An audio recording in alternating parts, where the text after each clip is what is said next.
Welcome in, welcome on, welcome back to another episode of the Direct Podcast. Dare I say, one of the biggest in podcast history. It has arrived. It's a brand new day. I'm your host, David Thompson. Emmett is here. Emmett, say hi. Hello.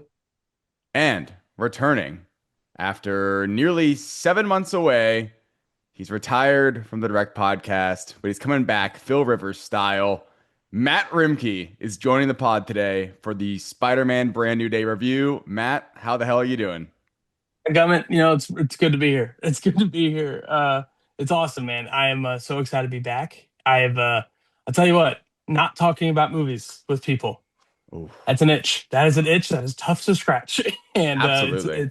this is one that I was really excited to hop back on for and talk about. And I'm really excited to see you guys. David, I gotta say, we were doing this wrong for all those years we were doing it because you're such a better host than I am. I want to hear it. I want to hear it. And we had a very key missing element that Emmett brings to the table, the voice of God. I mean, this guy, he's butter on a microphone. It's unbelievable. It's Yep. unbelievable.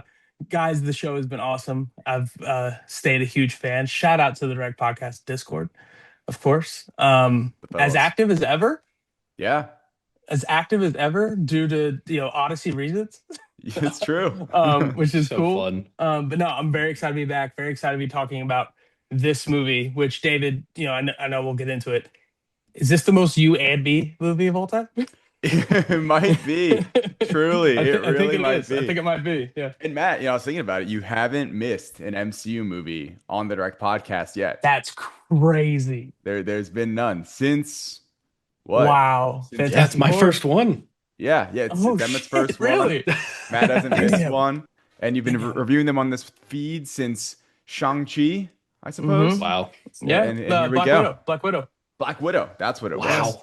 That Yep. And beautiful I will streaming until the movie. day I die. Till I'm Exactly. 90. Until he's 90, everyone. Quick Thank housekeeping you for before we having dive me. in. Yes, of course, Matt. Thank you so much for coming back. I'm imagining like when people heard my introduction in your voice, there was like No Way Home style reactions at home listening to this podcast.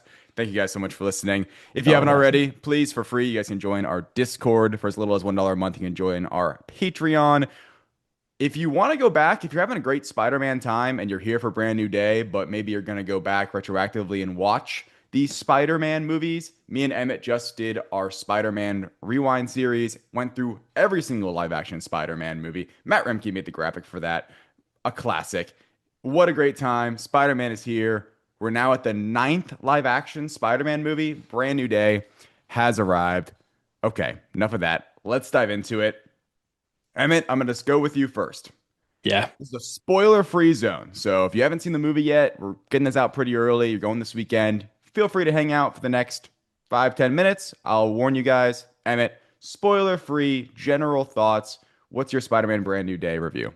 Man, not only is it the best Tom Holland Spider-Man has ever been, might be the best Spider-Man has ever been. It might be the best the Marvel Universe has ever been as what we all know and love it. It not only reminded me why I love Spider-Man, it reminded me why I love the MCU, what this is all about, how we got here in the first place. I mean, you just mentioned our rewind. The end of every episode, we'd mention what we wanted to see in Brand New Day. It feels like every one of mine got answered throughout this movie. I was actually shocked at how it made up for every, issue I had with any of the previous movies. I love that. Matt, you are fresh out of a theater, I should say. Yeah. Just came from your showing of Spider-Man Brand New Day. Mhm. What is your immediate take? If I may, movies are sports. Yes, finally. You know, We're back. just ease right on back into it. It's the 2016 Warriors, believe it or not, or the 2017 Warriors, I I was going should to say. say. Yeah, one the with or without 2017, Durant. the one where they won, the one where they won, the one with Durant, and that's a key piece of it, right? Because Spider-Man movies have been the best of this genre for as long as we can remember. Batman tried to compete, the MCU got to a certain point, but Spider-Man remains, right? And it's been one of those things where, like the early Warriors teams, we all loved them. This was a team that was so beloved by everybody because it had everybody, and they were also likable. And there were little things here and there. Well, they're not perfect.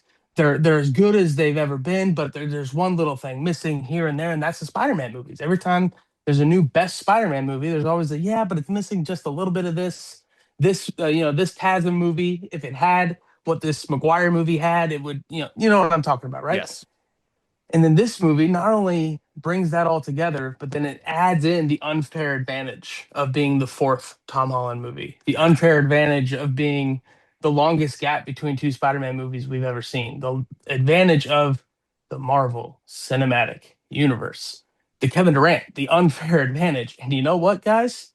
We all still loved watching that team, and it was a great experience when you get to see it so well built to be perfect, and that's what this movie was. It was everything that it needed to be coming together at the same time with cherries on top, and it was stunning to see my expectations get shattered every 15 minutes. Yeah. Great pace too, real Absolutely. quick. Like 15 minutes. That's such a great like 2 hour, 2.5 hour movie. It's like we just keep going and going and going. I think Yeah. someone even mentioned like it almost felt like a comic book run where it was every like Yes, 15 minutes or every few pages, like you're flipping on to the next thing, next thing, next thing. pacing. It might be one of the most underrated, most important things in a comic book movie.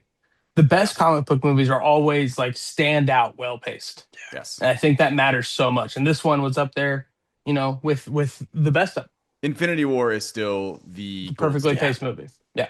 Considering how That Dark long, Knight is the gold yeah. standard. Yes. Yeah. Oh my gosh. My thoughts. I Yeah. absolutely adore this movie. Watching it, I've seen it twice now. Watching it both times, I got something different out of it. So I would already recommend to people to go back because I literally had a different experience watching it the second time. Not just because I was in a different theater, in a different seat, in a different crowd, but just me and the art on screen had a different experience. It's really unfair. I think we've already mentioned this. Tom Holland being in his fourth Spider-Man movie and Yeah. seventh live action MCU appearance, I believe.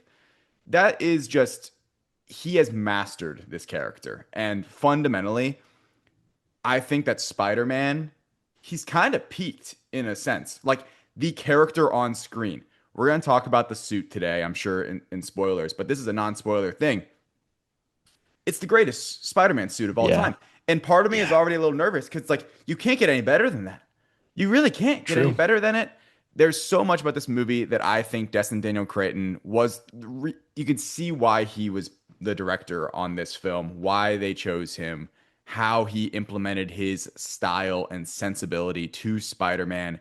It feels so different than the Watts movies, yet it has some of that same DNA, for lack of a better term, that It's my keep guy. that keeps Tom Holland as still, in my opinion, the best Spider-Man and elevates him to a whole nother level. And the way it's connected to the MCU, it's a little bit of the old, a lot of bit of the new, but it's perfect. It's really the first time to me where it feels like Spider-Man in the comics interacting with other Marvel characters, where he's still Yes. fundamentally at the center of it, and you're just in New York City. You're not going to space. You're not going to Washington D.C. You're just in New York. We Man, got we're working with the police here, and every MCU, every character in the movie, Amy Pascal has said this over and over in the press tour, and it's like, yeah, go okay, thanks, Amy. But she was right. Every character in the movie is there to serve Peter Parker, and it wasn't a line. It wasn't bullshit. I love this movie. I can't wait to talk about more. Anything else here? What we want to get off our chests in the spoiler-free section, Emmett? I'll say you just said it. After this movie, Tom Holland is officially my favorite Spider-Man. And it's not even that close, man. He Yeah. is just far exceeded everything that this character is in this movie. Movies or sports? It's the LeBron thing. It's just longevity at this point. No other Iron Man, no other superhero casting has really gotten the chance to do what Tom Holland's True. done. Matt mentioned the gap between No Way Home and Brand New Day. I felt that a lot more watching it than I was expecting in terms of Tom Holland's growth as an actor, as a person, and of course as Peter Parker. Anything else, Matt, before we get into spoilers? I mean, I just think that it's like you said, the perfect amalgamation of the situation, right? It is the fourth time we're seeing a specific Spider-Man for the first time ever. It's the first time that we get to see an adult Spider-Man after already knowing him so much. Whereas Toby, the end of the first movie, Andrew, Yeah. halfway through the second movie. You know what I mean? He's at that point. And, we've talked about this ad nauseum on this podcast, but the idea of the Homecoming trilogy being the origin story of Tom Holland's Peter Parker, and I think Feige Yes. said it recently, or maybe even John Watts, like we end No Way Home from a Peter standpoint where Toby's first movie ends. Yes. I And think that was and Feige. and could that have paid off any better? It was Yes. Yeah. genuinely perfect. And it's that final frame of No Way Home. Peter Parker is no more, there's only Spider-Man. They made a movie off that line, Rogue One Yeah. style. And it It's was and it's just it's you said LeBron, can I throw Shohei out there? Sure. He can pitch too. Not Right. only is he a great Spider-Man, but he also gets this opportunity to play in the sandbox that he's been given, that Andrew was never given, or the opportunity to be surrounded by the universe he's been given, like Toby was never given. Yeah. And it's just, I keep saying unfair, but at the end of the day, LeBron's still really good at basketball, and Tom Brady's got 7 rings. You can only Exactly. argue so much. It's a fact. And look, really quick, just before spoilers, because it's non-spoilery. If you're signing up for Brand New Day because you didn't like the way some of the home trilogy movies like looked, or you were critical of over CGI or swinging, and you wanted more Spider-Man shit, for lack of a better term, Yeah. this movie at the fundamental base level has all of that for you. Like that's why I think so many people are gonna walk out this movie loving it, is just on that alone. Like it's the most Spider-Man MCU movie we've gotten so far. Like there's nothing about the movie that the MCU is holding up Spider-Man at. Spider-Man, I feel like, is holding up everyone else and is being benefited from being in the universe, but it's still like he's still the guy, and it is that character development, it is that adulthood thing, and you believe it. You believe that he is Spider-Man in this movie more than you ever have in the past. Some of it has to do with just how long he's in the suit, acting Yes. clearly in the suit. It's just phenomenal choices, It left, can right, be and done. center. It can be done. It's real. It can happen. 2026. Here we go. I think if you love TASM 2, you're gonna love this movie. I think if you love Yes. No Way Home, if you love Spider-Man 2, like if you love any of Yeah. these movies, like you're going to really, really connect with Brand New Day. I don't know a Spider-Man fan that wouldn't. All right, enough chit chat. Let's get into the thick of it. Let's dive into spoilers. Okay, Emmett, biggest winner. I'm sure you have a lot written down. I do. What could possibly be? We'll talk about more than 3, by the way. We're not going to do 3 and pack it in. So you can mention a couple if you want, but let's start with your first one. What is your number one? What is the thing that made Brand New Day so special to you? I mean, if we're talking number one, it's just objectively this version of Peter Parker. The Odyssey, a couple weeks ago, Tom Holland upped his performance from that movie in this one, I think. It is just the idea of doing this arc of him losing the Peter Parker side of him, and to literally physically put that into the transformation of the character in such a direct way is genius. And I think it works so well. And God, it just builds to some of the greatest Spider-Man moments we've ever had that we'll talk about. But I also think him with Zendaya is electric. Him with Jacob Batalon is great. Him with Sadie Sink is just unbelievable. Like, how could it be anyone but him? Yeah, I think his performance, it's definitely his best so far, and I think part of it though is that he's given the most to do. Like he's given the most, like he has the mic in his hand the entire movie. He never really, he Yeah. might like hold the mic out to other people. He never lets go of the microphone, and it's just fantastic the whole way. Anything on Holland's performance, Matt? I mean, it's been a compounding statement in the 10, 15 minutes we've been talking about this so far, but it's just the ability to learn from everything we've seen from this character throughout 9 live action movies, 2 animated blockbusters, countless video games, comics, cartoons. The ability to take from all of that and learn, and then go knowing what works and what doesn't, and somehow make it all put together. And, it's one of the best debates in comic book movies. Who's the best Spider-Man, right? And there's a Over. Tobey Maguire, Michael Keaton thing. Yeah. And I respect that as somebody who grew up with those movies. I think we all know how we all feel about Andrew Garfield emotionally, mentally, romantically. And And then you have Tom Holland, where the biggest knock on him was always, Iron Boy Jr., or, he never gets to have a real Peter Parker story, or even when he does, it's MCUified or this, that, the other.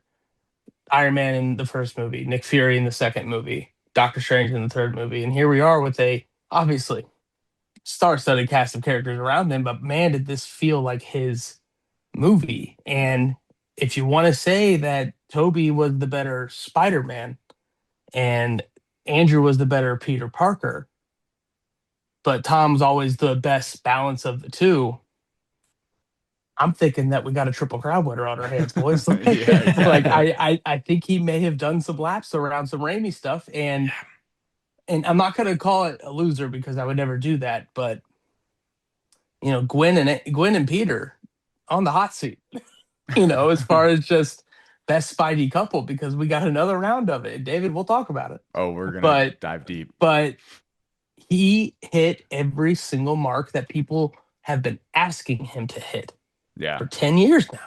Yeah. And it was done not just flawlessly, but with all of the MCU shit, with all the No Way Home, what is it? Wibbly wobbly, if I'm not mistaken. Yes, the wibbly wobbly of it all. The wibbly wobbly. Overcoming all of those things and still piercing through with just another perfect performance by Tom Holland. Just genuine, like, victory lap at bat for the kid. It's crazy that since day one, since Civil War, we all knew Tom Holland had what it takes to be Spider-Man. But it wasn't really truly until Brand New Day that we even could understand how much better and how much ownership he could take over Spider-Man. I think a lot of it has to do with the creative decisions with this movie, though, is because I mentioned it in the spoiler-free section. Full spoilers here. Bro is in his Spider-Man suit the entire effing movie. Like, it is kind of like the Batman in that way. Like, it's very similar in that sense. There really is no Bruce Wayne in that film. There is no Peter Parker in that film. He wouldn't maybe necessarily mind that Peter Parker anymore, but he's just moved on. He only finds his love in Spider-Man. And I think that emotionally, that being the crux of the film, you mentioned, great shout, Matt, with like the Rogue One, No Way Home of it all, like that one line kind of creating the next movie. When he starts to transform, when he sees MJ kiss her boyfriend, Ezra indeed, shout out Manas Fondi. I freaking love that scene. Emmett saw it at CinemaCon. We get the scene of him in the apartment, the whole conversation. It's playing great. The song that's playing during that is the guy who spoiled Jean Grey on the red carpet. Shout out that guy. He sees the kiss. He's devastated. Once again, great performance. And him swinging in the rain, running on the rooftops. You know what? That's one of those moments where it's like, maybe I shouldn't feel so happy right now. I am so elated by how devastated Spider-Man and Peter Parker are right now, because this is filmmaking. This is the pathos of Peter Parker. It was just so well done, and I feel like it was the perfect mix, and I hope they keep making these movies. I hope the DC comes back for future ones already. Like, I immediately know that because I want to see the team back together. I want to see Holland keep nuancing his performance. Okay, Matt, other than the performance, one thing on that, but what else is your other winner? Well, look, just to stick on Tom Holland for just one more second, and you knew I was probably going to make this one run long. Can we talk about the dialogue? Yeah. The quipping. Yes. That matured. The fighting matured. The lifestyle matured. Ned's Brian mini kegs. It's so funny. I laughed so much the first time. It's like, that's just so weird. Such a good job, like, organically aging everything up in that first montage of the movie, which is just so love the montage. not just well documented, very John Watts to get it through social media clips, right? Yeah. Like the documentary in Homecoming, this, that, the other. It's true. But the dialogue, that's what stuck out to me as far as like, wow, this is a 4 years veteran Spider-Man. The quips that he's making, the way he's talking to the cop, DeWolf, differently than he's ever talked to anybody. Shout out to DeWolf. He was incredible, by the way. He's not calling Punisher Mr. Castle. Like, this is a guy that he knows and has a relationship. Frank, they're on a first name basis. Yeah. And like that little thing just tuned this character in such a way that, like, is so satisfying. It's just so it hits in such a good way. It was just so well done on every level of not just what the movie is, but also the character. Like they when you play Madden and you move your sliders, they nailed it. They just Yes. nailed the distribution of what makes Peter Parker, what makes Spider-Man Spider-Man. Absolutely. And I personally think that the suit does a lot. Being able to see his eyes, you get more of a performance in the suit. It's the most performing he's truly done in the suit that we've gotten. Like he does, I mean, come on Great guys. Spider-Man 2. The Florence Pugh scene, the first one, when he pops out, absolutely ripped out of his mind, Ridiculous. by the way. Hot, hot, What is dude taking? What was he taking?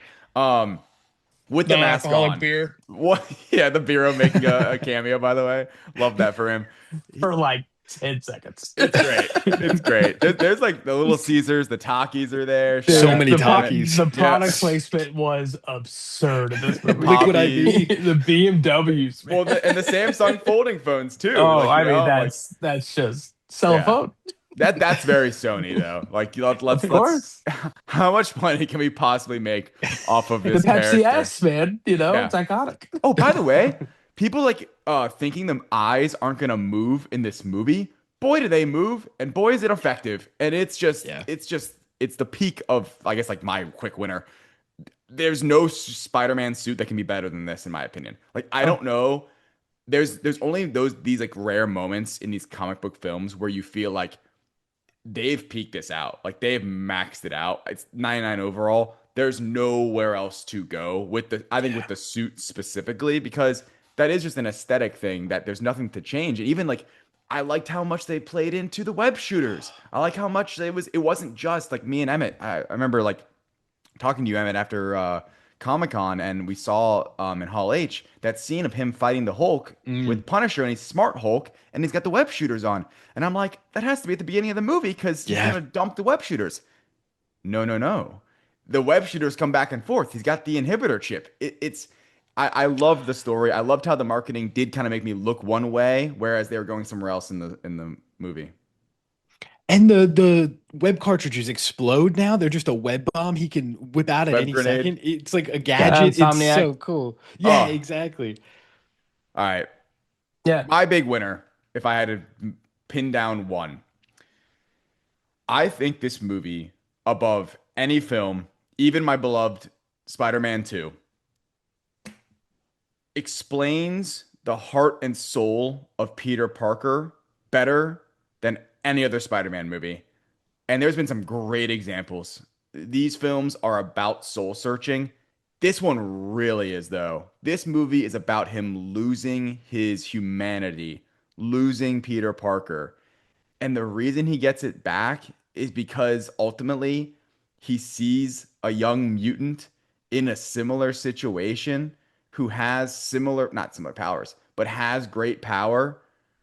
And that's kind of what gets him back to the point of I need to have people. I can't just be Spider-Man. There has to be Peter Parker. Peter, what Aunt May is saying at the end. Shout out Marissa Tomei coming back, Dope. throwing another just heater. The fact that the thesis of the movie is that everyone loves you, not the people that know you love you not because you're Spider-Man, but because of you're you. And then the then connection to the fact that Spider-Man is now so loved. When we go from Far From Home and No Way Home, where Spider-Man was so hated, and just the vindication of all of his choices and that evolution, not only physically, but mentally and emotionally. Who are you, Peter Parker or Spider-Man? I'm both. I'm getting chills right now. Come on. Like Yeah. they keep making these kinds of stories.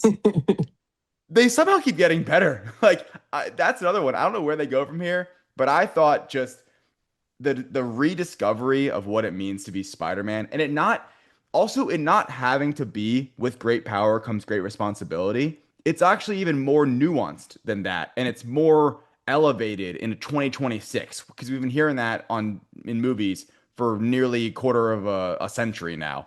I like how it's elevated. I like how it's a little bit different. What did you guys think of that? I mean, I've known this since I was 2002, 8. I've known this since I was 8 years old. This is the greatest fictional character of all time. And for a variety of reasons, especially if you read comics, right? Because like the depth in those comics is, special to say the very least. But the idea that you're able to, like you said, David, elevate, such an amazing, Peter Parker story that we've gotten time and time again, and find a way to make it fresh and find a way to make it not just about him, but passing it on to Jean and all those different things. Crazy. And it's just it's really awesome to think about. We talked about earlier how all the other characters around this movie add to not just the story, but to the character of Peter Parker. Did anybody else get any feelings like in No Way Home when it was like, Andrew and Toby are here, fan service, they're just raking it in. And then what made that movie so special was that Andrew and Toby being there served the movie so well. Yes. They did that all over the place Yeah. with this movie and managed to have more fun than No Way Home did. Relatively bummer of a movie, to be completely honest. And and they just keep finding ways to do it. And obviously, a completely different team made this movie, and I'm positive John Watts was very involved with this movie in some way, shape, or form. Right? How could he not be? He built this character. Yeah. I got to give a shout out to Amy Pascal as well. Just keep finding a way to take this character and put it over the top, time and time again. And it's very cool to see. He continues to get these iconic moments. I'm both. Like he had an Iron Man line. Like to Yeah. have an Iron Man line in your fourth MCU movie is insane. Like, Yeah. it's nuts. You got to shout Yeah, out Chris no, it's McKenna and Eric Summers, the writers, who've been writing all these movies. So they're the yeah. ones, behind the Okay. scenes that know these. But then they brought in the Challengers writer as well. That's yeah. Good movie. And both Zendaya and Tom Holland like had their own rewrites that they added to the script, as Producers. they weren't And Tom always was way super more happy. involved. Yeah. Yeah, and Zendaya wasn't super happy with how MJ was like personified and had her input, and I think it serves the movie really well. Yeah. And you hear Hemsworth say this stuff. You hear, Downey or, all these actors say like, yeah, I just really care about the character. I want to make sure if I do this movie, it's to serve the kid. You Yeah. hear it on red carpets all the time. It's the script. Marketing is marketing, right? Mhm.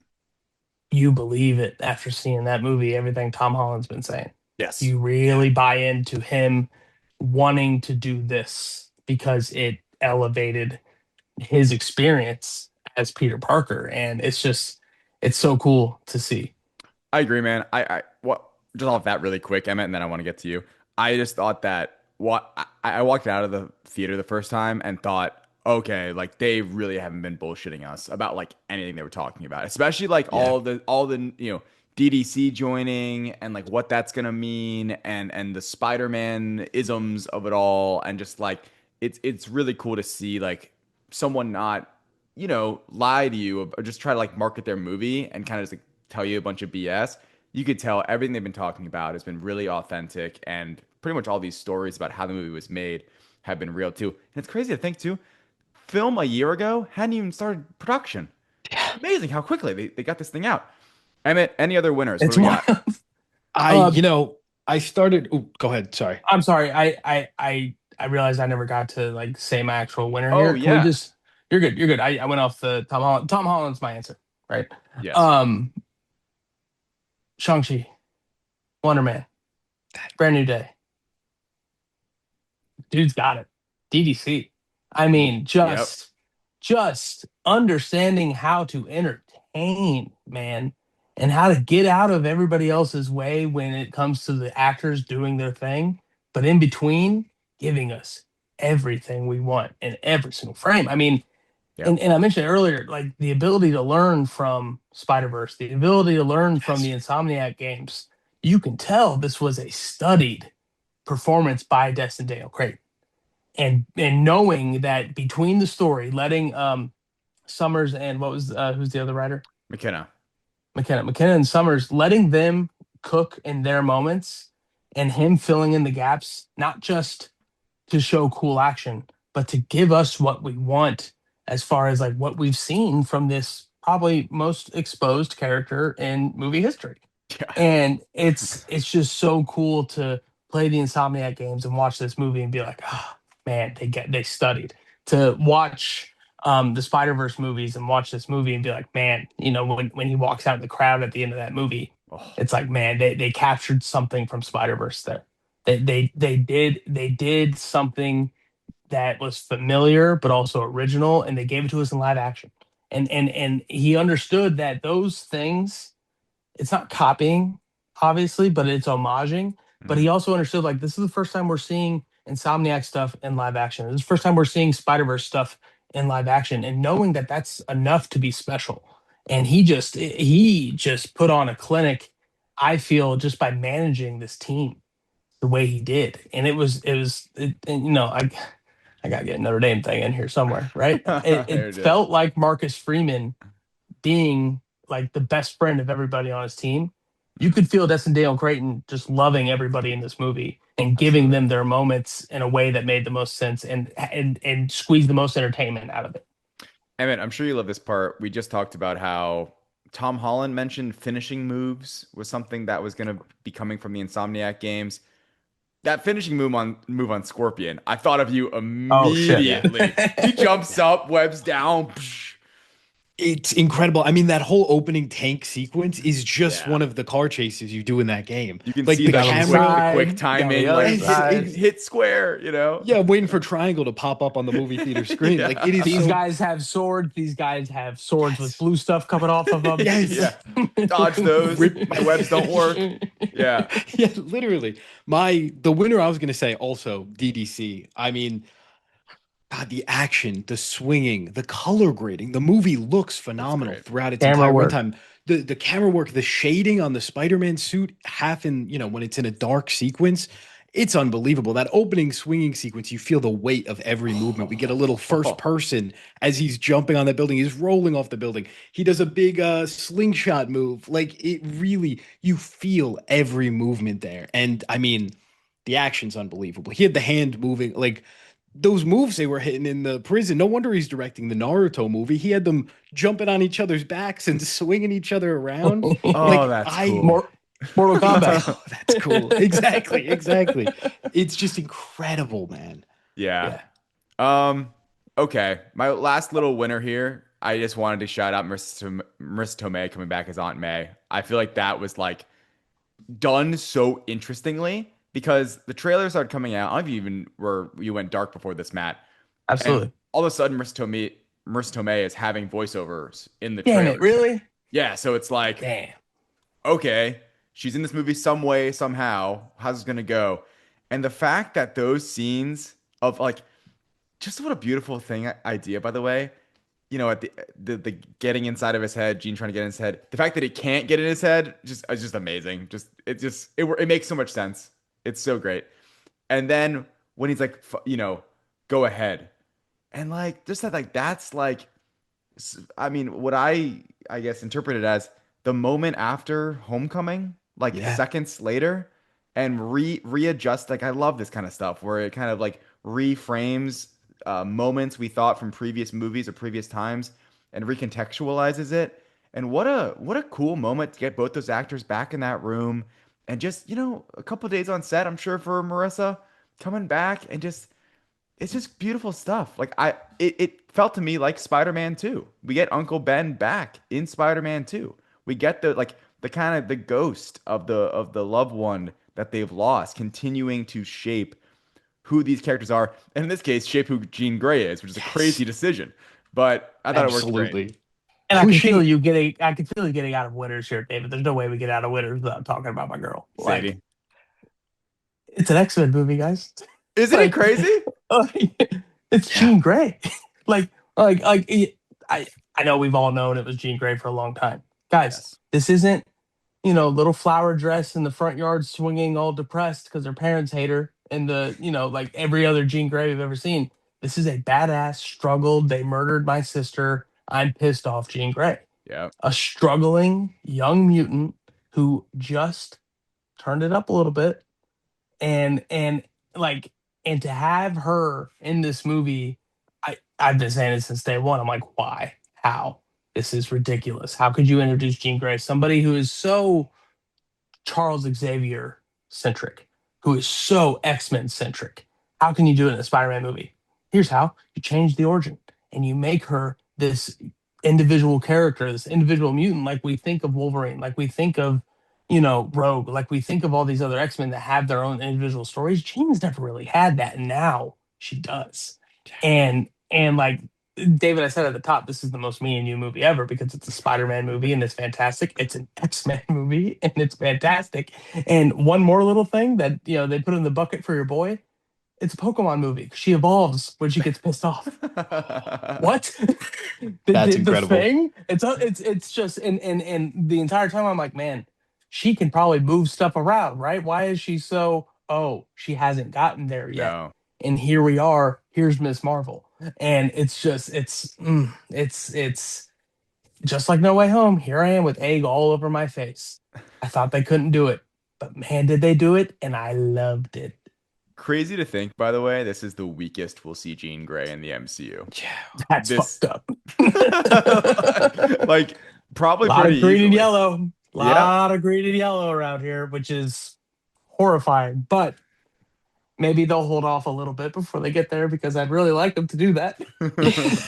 Yeah. Emmett, I want your Sadie Sink Jean Grey thoughts. You can find, are you going to take tonight to like reply to all of your TikTok comments from the last 6 months, or? That is Shout out incredible. Emmett, man. I've been waiting. I was literally just saying to Kylie last night, I'm like, all right, I think when is the point where I could start replying Monday. all these comments? I was going through some of them. Mark Some of them were Hamill some rule. heinous stuff. Monday, I think, is fair. And I'm people have already started doing it though. But yeah, I mean, The Mark Hamill rule, right? You get the weekend. It's Mark Hamill Yeah. rule. fair enough. Yeah, I mean, she's incredible in this movie. Her performance is great. They push her to villainy in a way I really didn't expect that I think works really well because, she's not ultimately a villain. She's an antagonist. Aunt May from Beyond the Grave, pushing our first like real mutant in the MCU to do good. What an insane thing that never would have ever crossed my mind in a million years. What a And sentence. it works so well. I know, exactly. Like, what a ridiculous thing to say. And It worked. The- It worked. And it works. it worked. It makes me love her. It makes me Oh. think this makes so much sense. And it's like Jean. in Peter Parker's head. What's happening in his Bob memories? K. Jensen. You know what I mean? Look how we come. using VMAX as like this plot device that ultimately isn't a plot device, genuinely such a good idea. Because I mean, I'm thinking, what could this be? Like, is it Venom? Like, what does this mean? And for that reveal, unbelievable. I've got to say, in a 2000s, 2010s Sony or Fox movie, VMAX is something like it's supposed to be ominous. Exactly. That's the MCU of this movie, where it's like it doesn't have to be something that's like, whoa, crazy. No, it's emotional. And I think on the positives with Jean Grey, look, to me, Brand New Day is the good version of The Amazing Spider-Man 2. And here's why. There are a lot of villains. We got a dark Peter Parker story. Check, check. However, the antagonist, as you put it with Jean Grey, the one messing with Peter and getting into other people's minds, is stringing them all together in a way that makes it actually feel quite small. It doesn't feel like he's fighting Scorpion and the Hulk and the Hand and, all the guys at the beginning of the movie. It feels, and battling this tank or even fighting the Punisher, right? It feels like he's only fighting this one thing. Yes, David. And other Spider-Man 3, TASM 2, that's not the case. You throw in all these villains, and sure, maybe there's a way to do it without it being mind control, right? Maybe there is a way one day to get multiple villains, Sinister Six. I haven't seen it yet. But we haven't seen it yet, right? It's true. And this was like, I was thinking about it, how my brain works, both of you do, business-wise. I'm like, oh my gosh, how effing genius. You just put these characters on the poster, and none of them are actually themselves when they're fighting Spider-Man. It's just Jean Grey, but you don't market it like that, and then it just works so well. Huge applause to. I'm glad they took their time. 5 years was fine, we enjoyed our time off, I guess. I think they thought all that through because I think it could have been so messy. That's where I feel like this movie needs to get a lot of credit. this movie could have been so much messier than it actually is at the end of the day. No Way Home. Absolutely. I mean, yeah. I Yeah, remember No Way Home. hearing when like this stuff started coming out, it was like the Hulk is in the movie, Punisher's in the movie, like Sadie Sink has been cast. Who is she? It shouldn't Scorpion, work, but Tombstone, exactly. Tarantula, But they like all it's like, yeah, Punisher would be here as Spider-Man is going through this transformative arc. Punisher is what the worst version of this story could be for Spider-Man. If he loses Peter Parker, and Punisher has that great line, you think I want to be doing this? This is a sentence. This isn't like, you think I want to put a mask on? Like, it's great. Jean Classic Grey is Frank. here. Exactly. Spider-Man's going through his own mutation, and Jean Grey is here to push that along while also haunting him with the past. Yelena is here because, of course, Spider-Man's going to go ask the head of the new Avengers what this is all about. Hulk is here because why wouldn't Spider-Man go try and figure this out? That's the guy he's going to go to. That's what it's just so connected in such a satisfying way that doesn't take away from anything, but just adds to it. I'd love to hear your reaction to Yelena popping up, Matt. There's a lot of them. I got a handful of reactions. I won't be horny. How's that? I just won't be horny Gonna today. say She looks the good. ones that you're in control of. Okay, yeah. I mean, so the thing I dialed it on, and David, you won't be surprised about this at all, but Emmett, you might. The blue eyeshadow is still here, guys, Oh, yeah. and it still rocks. It never doesn't rock. Having Yelena do what she does in this movie as a confident leader of the Avengers, who obviously is not fighting aliens on the forefront. That's what Sentry and Ghost are for, right? Not doing some like brute groundwork, right? They have other people for that. They got Walker and Bucky, and like she is doing Black Widow stuff, running the Avengers, being a spy, and being the most charming character that Marvel has introduced since Endgame. Like this, like the Hawkeye episode, the hot sauce one, right? Mm-hmm. She's just a delight on screen the entire time. And then we get Thunderbolts, her movie, which is a top 10 MCU movie for your boy, but Yeah. we're gonna have to look at those rankings a little bit. But like she is just such a perfect version of whatever this character in the MCU is. And it's something that is just showing up over and over and over again. She's a delight every single time she pops up. And she's funny. Man, is she funny. Is she Tony? You know what I mean? Maybe. Like she is hilarious every single time. And I've seen your belly button. Yeah. hot scene, right? I'm Get not in, crazy. get in. Like that's a really sexy scene. It's great. Like and it's just it's so well done. It's goofy, Girlfriend, it's funny. boyfriend? It had a lighthearted element to it, but also at the end of the day, yeah, your friend at the New Avengers been helping us figure it out after the case. I'm like, of course, because Spider-Man's got it like that. And I just this movie did a lot for the New Avengers that I didn't think it would. And I because David, we talked about it when the news dropped. When Yelena was announced in this movie, we thought, okay, post-credit scene, guaranteed. Yes. Just say guaranteed Nick Fury post-credit scene, which I would have loved, which I would have absolutely loved. The fact that she was able to be charming Florence Pugh in this movie, and now she's going to go on to Avengers and be. And obviously, I haven't had a chance to talk to you guys about this because I live in a world where all my thoughts stay right here, and it's a problem. Shout out my wife, Erin. Don't be Peter Parker. Shout out my wife, Erin, because so often I'd be like, "Hey, I have to talk about movies." She's like, "Okay." Hey, because I got no other outlet, guys. I got nowhere else to go. Poor thing has heard about the siren scene from the Odyssey 70 times. Like it's all I can think and talk about. I saw Obsession last week, by the way. Jesus. I saw it for the first time too last week.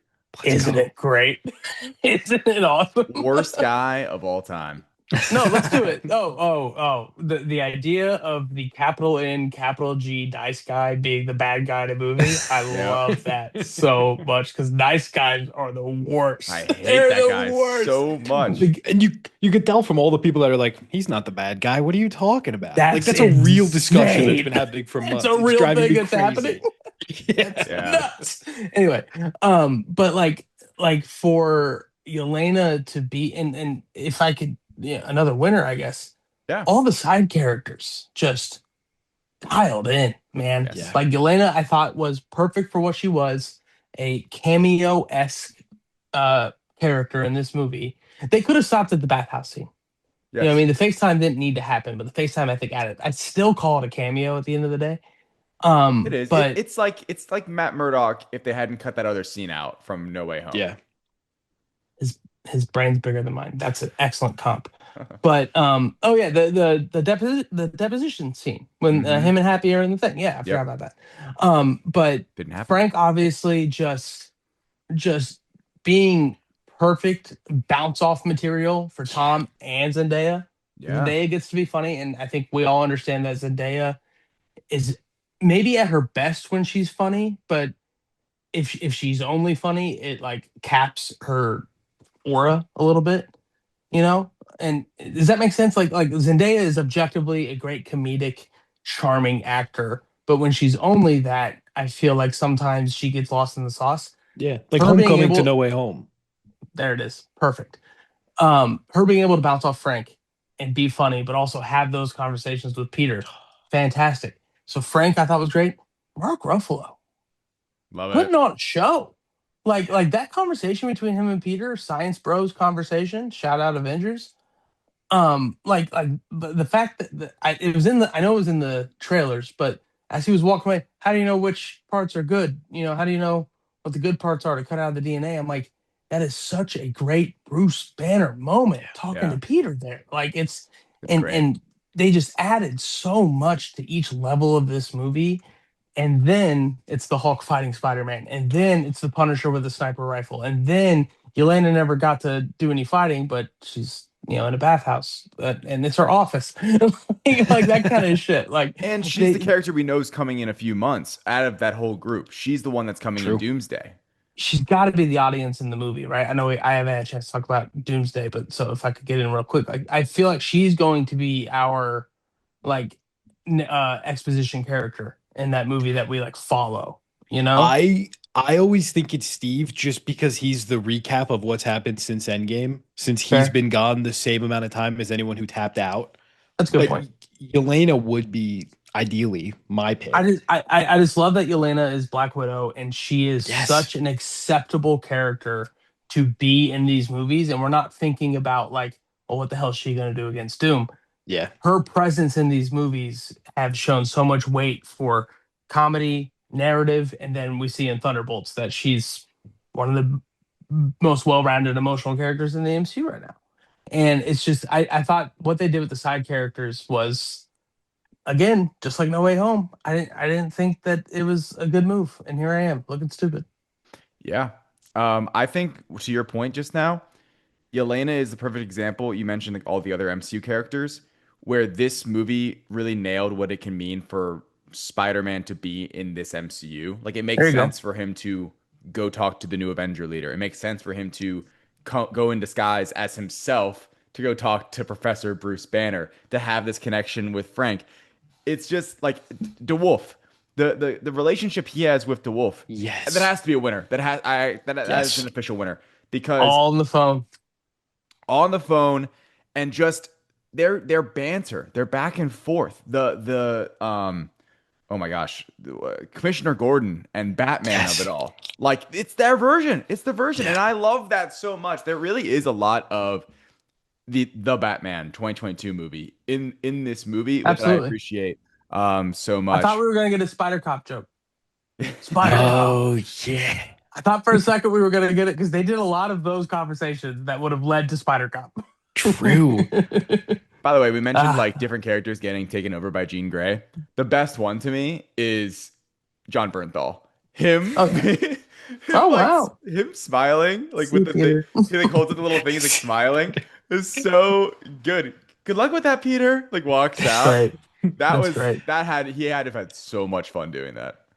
Is it crazy to say this is the best the Punisher's ever been? To me, like I love the I love Punisher him in every time this. we've seen him, but for me, I've been so ready to move on from Hmm. like the version of the Punisher we're just kind of always getting, that he can never move on to become like a different type of Punisher. This movie, I mean, he shoots a rocket launcher, Spider-Man takes it from him, and he whips out another one from right next to him and goes, "Suit yourself." That's all. But he's not like a happy-go-lucky guy either. He's got No, that weight to him still, and this is all I've wanted from that character. he's gonna He's living in snipe. the Andrew Garfield warehouse. Yes, that is where that is, isn't it? Chili. It's exactly where it is. Making Making Philly chili. hanging out. It's I yeah. as a season 2 defender of Daredevil, that's my favorite Punisher. But Yeah. Of you're right that Netflix. like Yeah, I was thinking the yeah, same oh thing. yeah, That might be the only one that competes. the one man army Yeah, origin of Punisher, I think so it's good. just only topped by Bullseye. um, but it's the idea that like we've gotten therapy Frank over and over and over, and we get a little bit in this movie. We definitely still get a little bit of that in this Just movie. enough. When's the last time the Punisher had fun? Right? Yes. You know, and Definitely not in his special presentation. What a that doozy. rocked. Dude, that rocked. It's crazy going from that to this. I gotta say, right. And it's and wild. he had that little line at the end, like I've seen some shit, Yeah. and then they applied it. But now I will say just one little ding on the Punisher. Still no white gloves. No. Yeah. Still no white gloves. Still no walking on the ledge of a building while he talks a lot of shit.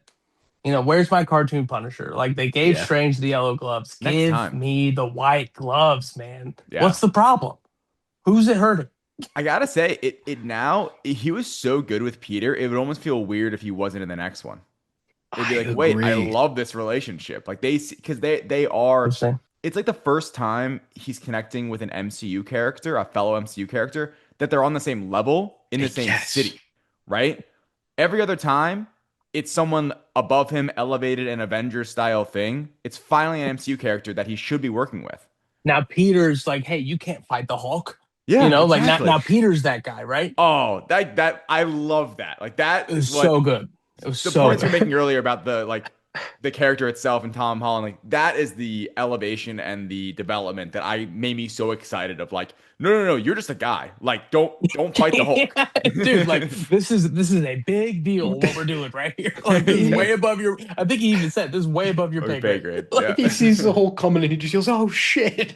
yeah, it's awesome. And Spidey has to save Frank. Yes. Like, and it's so well done. And it's one of those things where like we've been saying it for years. Has it ever been more true that a Peter, Matt, Frank, Fisk movie is just Come on. prime? Obviously, we have a lot to do in the next 2 years. But like if we could ever land there where somehow we're able to bring it back to ground level because post-credit scene, if somehow we're able to again bring it back here for a Daredevil, Spidey, Punisher versus Fisk movie, it's just brimming with charisma, I guess is the word I want to use here. Like, because Yeah. it's proof of concept. We've seen Peter and Matt, we've seen Frank and Spidey, and obviously Frank and Matt, one of the better combos in comic book movie history, and Fisk is perfect. Like again, where do they go from here, David? They have everything in front of them still. Like there's still so much left to do. It's crazy. There was part of me watching it where it's like, do I wish Born Again existed? Because would it have made better odds that, or like, what if it was like just special presentations for them too, so they didn't have to be doing their own stories? They couldn't What be a in. crazy sentence by you.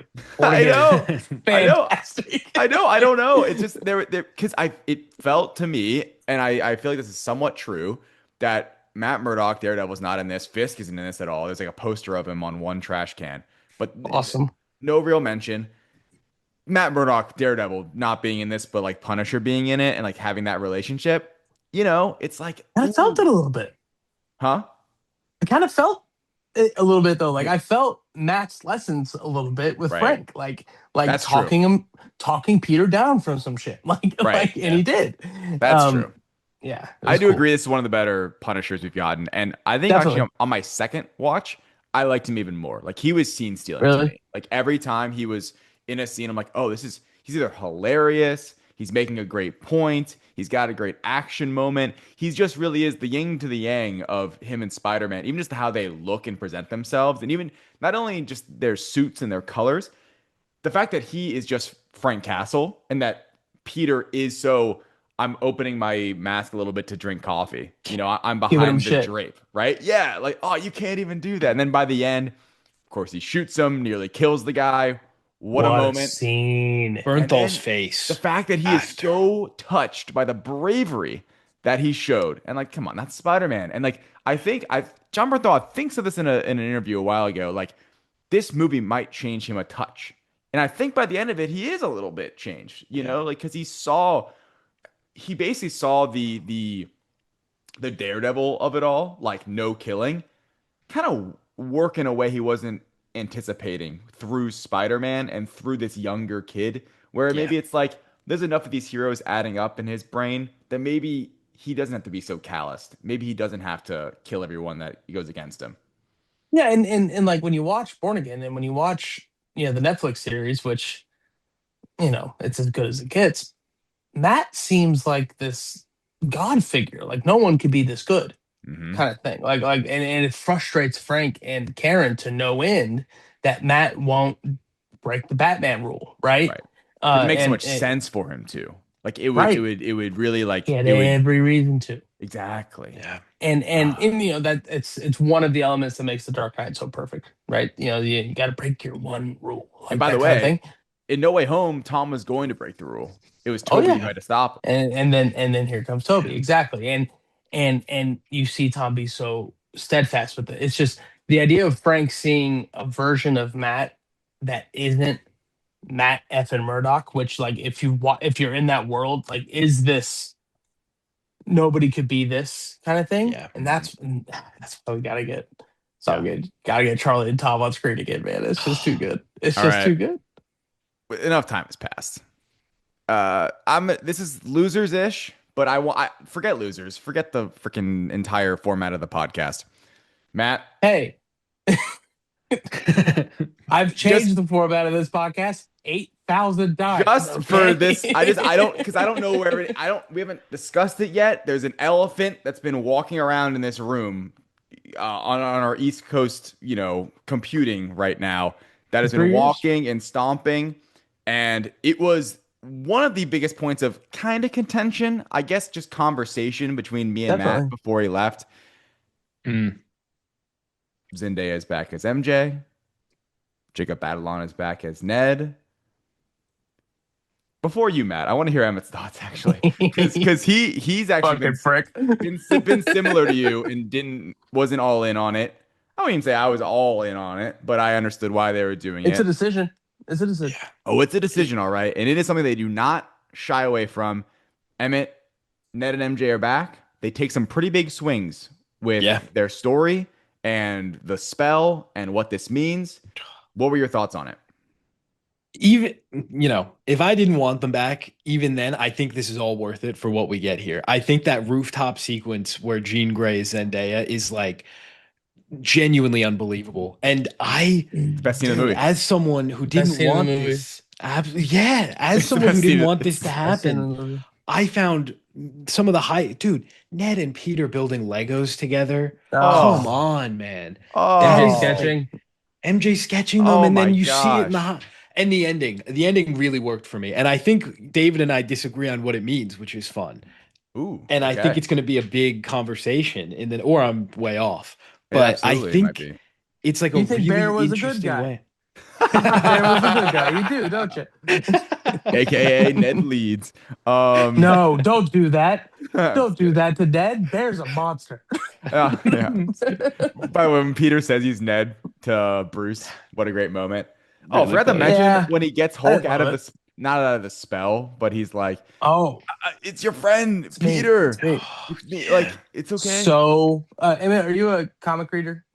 Yes, not Yeah. as much as I should, but So Michael Bendis, that scene, like so Civil War Peter, like just like pouring his heart out in a time of crisis kind of Yes. thing. Like that was such a good and it's not like they're like an iconic duo, but that was a great Hulk Spidey moment. It really Yeah. was. The sun was getting What real a- low. what a sad ending Dude, for the Hulk. yeah, man. like Yeah, it was sad. yeah. But I dude, love how we now have a Ruffalo put Hulk it story on. to go off of. Something. Yeah, but are we he broke ever something in his gonna- brain? But are we ever gonna get it though? Like it's Please. there. Doomsday, Secret Wars. Dude, Bruce, he's been doing so good for decades now. Now he's Thank locked up God, again though. in We like a needed psych ward. something. That's Like, so I don't want sad. Bruce No, I from agree. She-Hulk. Like, this was so great that we got and the fact that they fight Smart Hulk first, then he actually becomes the Hulk. I don't know how you guys' theatrical experiences have been. my crowd last night, that the biggest pop besides the very ending and cut to credits was when he goes, "No Bruce, no girl, only Hulk." Holy Hulk. The whole place goes crazy. I was like, You got "Oh the my you gosh, got what the a moment!" comic eyebrows with the big swoop, the Yes, the big swoop on the Frankenstein. eyes. Yeah, yeah, yeah. It's Oh, like seeing so an old good. Really friend. good. Forget It Hulk. is, dude. Hell yeah, Emmett. Yeah, it It is is. like seeing It's an true. old friend. Matt, what are Yeah, your thoughts? I mean, this was since God only knows when they announced this that Zendaya was coming back. Mainly Zendaya was the point of conversation, but obviously it definitely MJ was. and Ned coming back. She's on the poster. They did the thing. How do you think they handled their return? I'll start with Zendaya is up there with Gosling and Leo and I guess Chalamet as like just the best doing it right now. Mm. Like Pattinson, I'd say. she yeah, I haven't seen enough Pattinson, I will say. I gotta So see good. more of it. Um So good. he was so good in the Odyssey. He was so fucking good in the Do you Odyssey. see the So drama? no, not yet. It's on our Kid's list. got a It's baby. on. Why am I asking these questions? I had a kid. I had a kid. Yep. Yeah, yeah. I haven't seen Supergirl. Wow. First comic book movie I've missed in No theaters wonder it since. bombed. Yeah, right. Fucking. Hey, I'm watching Dragons though. Um, speaking of Bob's, Shout out. but so Zendaya is incredible as always. I'll start with that. Best Jacob Batalon movie. I think it's the best for both It's of them, great. personally. Yeah, Best Jacob me Batalon movie too. for sure. I love Far From Home for Zendaya, but Batalon movie, I think he was just at his best this one. So we're in losers technically, right? Yeah. It's not a real loser, but it's a vehicle for the conversation. I think a loser from this movie is a small motion picture by the name of Spider-Man No Way Home. Because I watched it the other night, bawled my eyes out like I do every single time I watch that movie. It's the best. It's just it's so good, right? That ending will never hit the same way ever again. And that's okay. That happens. It's been long enough. The 5 year gap does help. When we talked about this originally, David, we didn't know when it was going to happen, It's true. and here we are 5 years later. But so I do think that them being in this movie, if I were to have to ding it, does diminish the ending of No Way Home a little bit. Hmm. Which until today, for me, Mount Rushmore ending to a comic book movie. And Yeah. I do think it goes down the list a little bit, not because of anything it did, just because when we all watch that movie again, we're gonna know that Right. the handshake's coming back, and we're gonna get the Jean Grey scene, best scene in the movie. Yeah. Them being in this movie, I still hold the card of the biggest what if in comic book movie history. This is a contender. What if they didn't? What if it Hmm. was Gene and Harry, Gwen and Harry? You know what I mean? Hmm. Like that's something that we'll never know.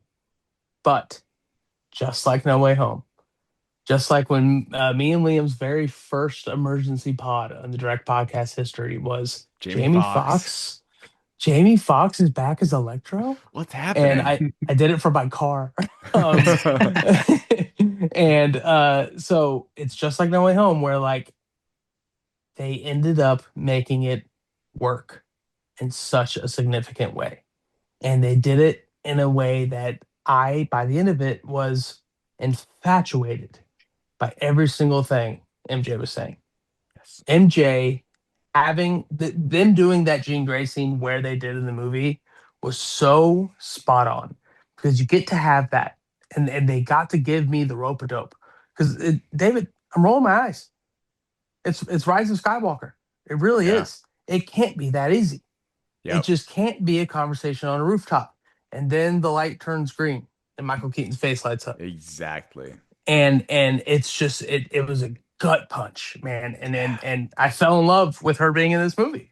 They did it. They pulled Absolutely. off. And then because they did it in the first act, probably 1 to 2 on Ish. that turn, An hour in.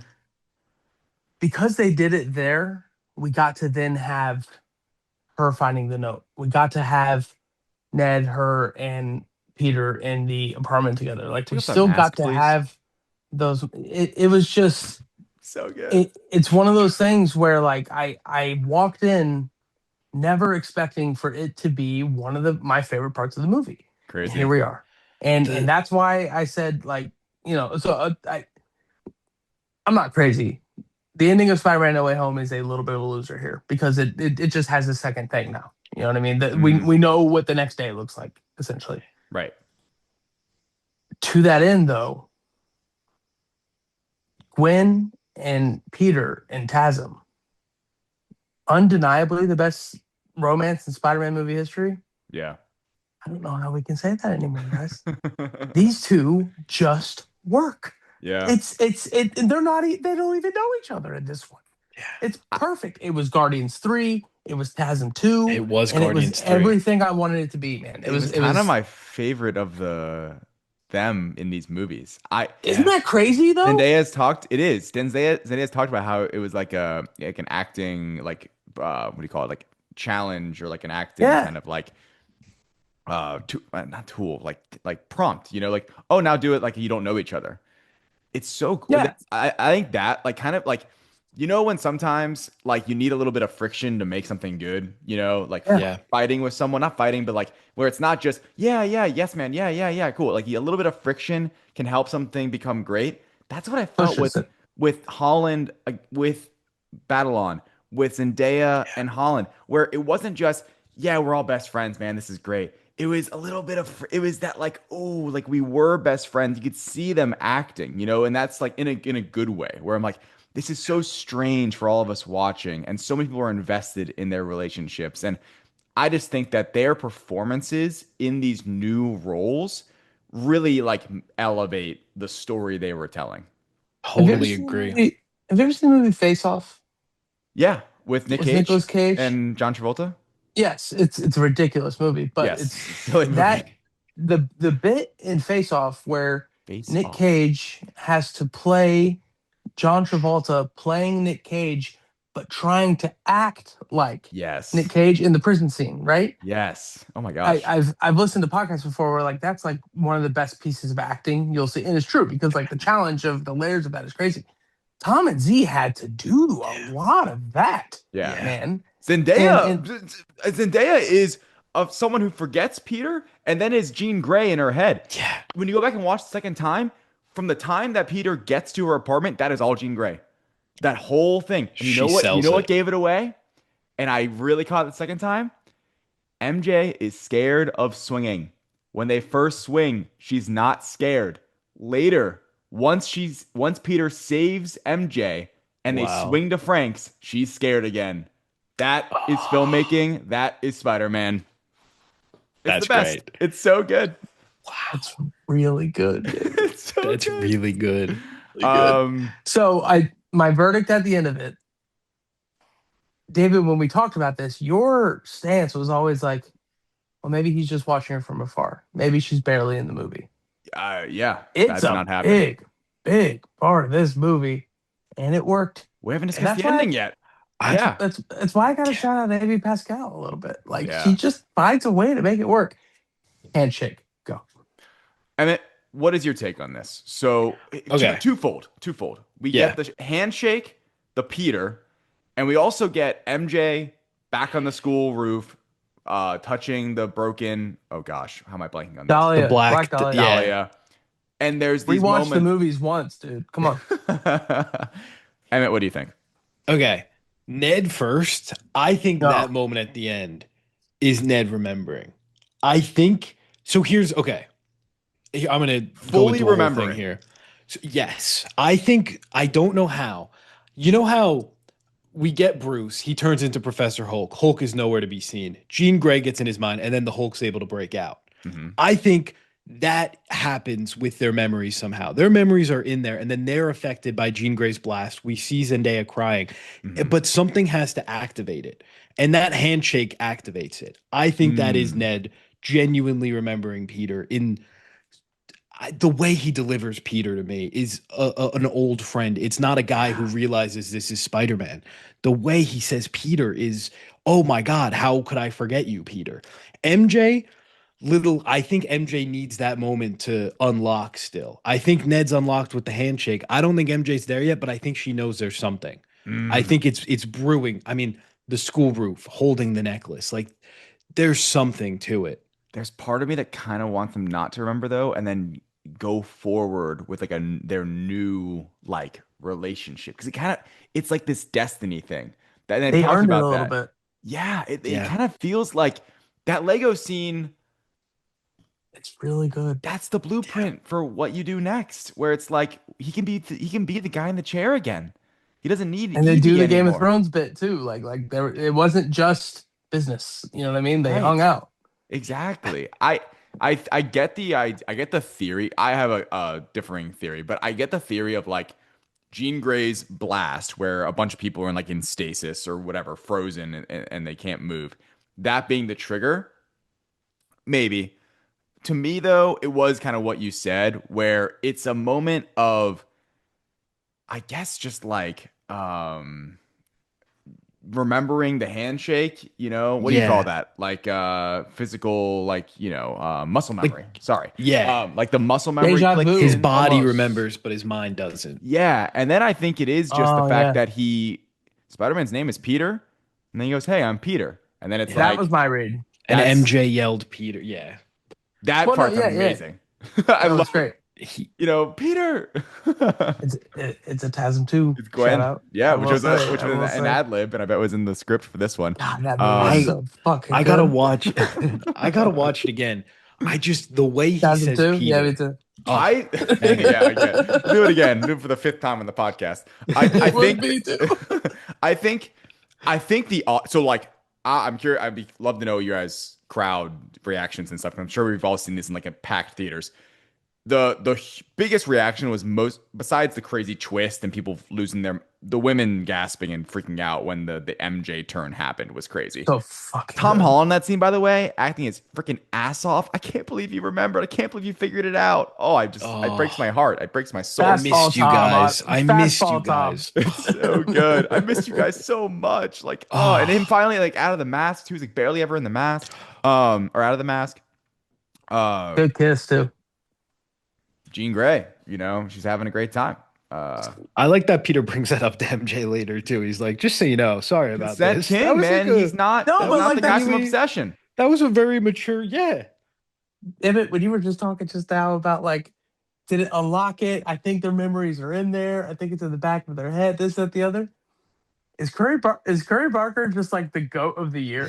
like is this just Obsession again? Like that's crazy. It is crazy. It's wild, Um, like how similar it all is. That is It's really nuts. funny. But like it's so the Ned thing. I read it like David read it, where he put the Peter thing together. Yeah. mhm. But the handshake is what leans towards Emmett's theory. And that's what I was gonna say. That got the biggest reaction, and I think I think people going out to see this weekend are viewing it like that. That the memory is unlocked because it kind of is the triumphant moment of like Yeah. because and they Peter's, leaned and Peter's into it. face is excitement too. Yeah, and like the fact that it wasn't even planned, and he's just like, "F it, I need to reconnect with my best friends," and goes over there. Yeah. Ned's magic. Maybe Ned knows MJ doesn't. I was about to say. Ned's I was got about to magic. say there Ned's is got a little dude, bit of I'm like magic totally in there. magic now. I'm like totally magic now. I wish that came up more. Jacob Batalon had himself a day, bro.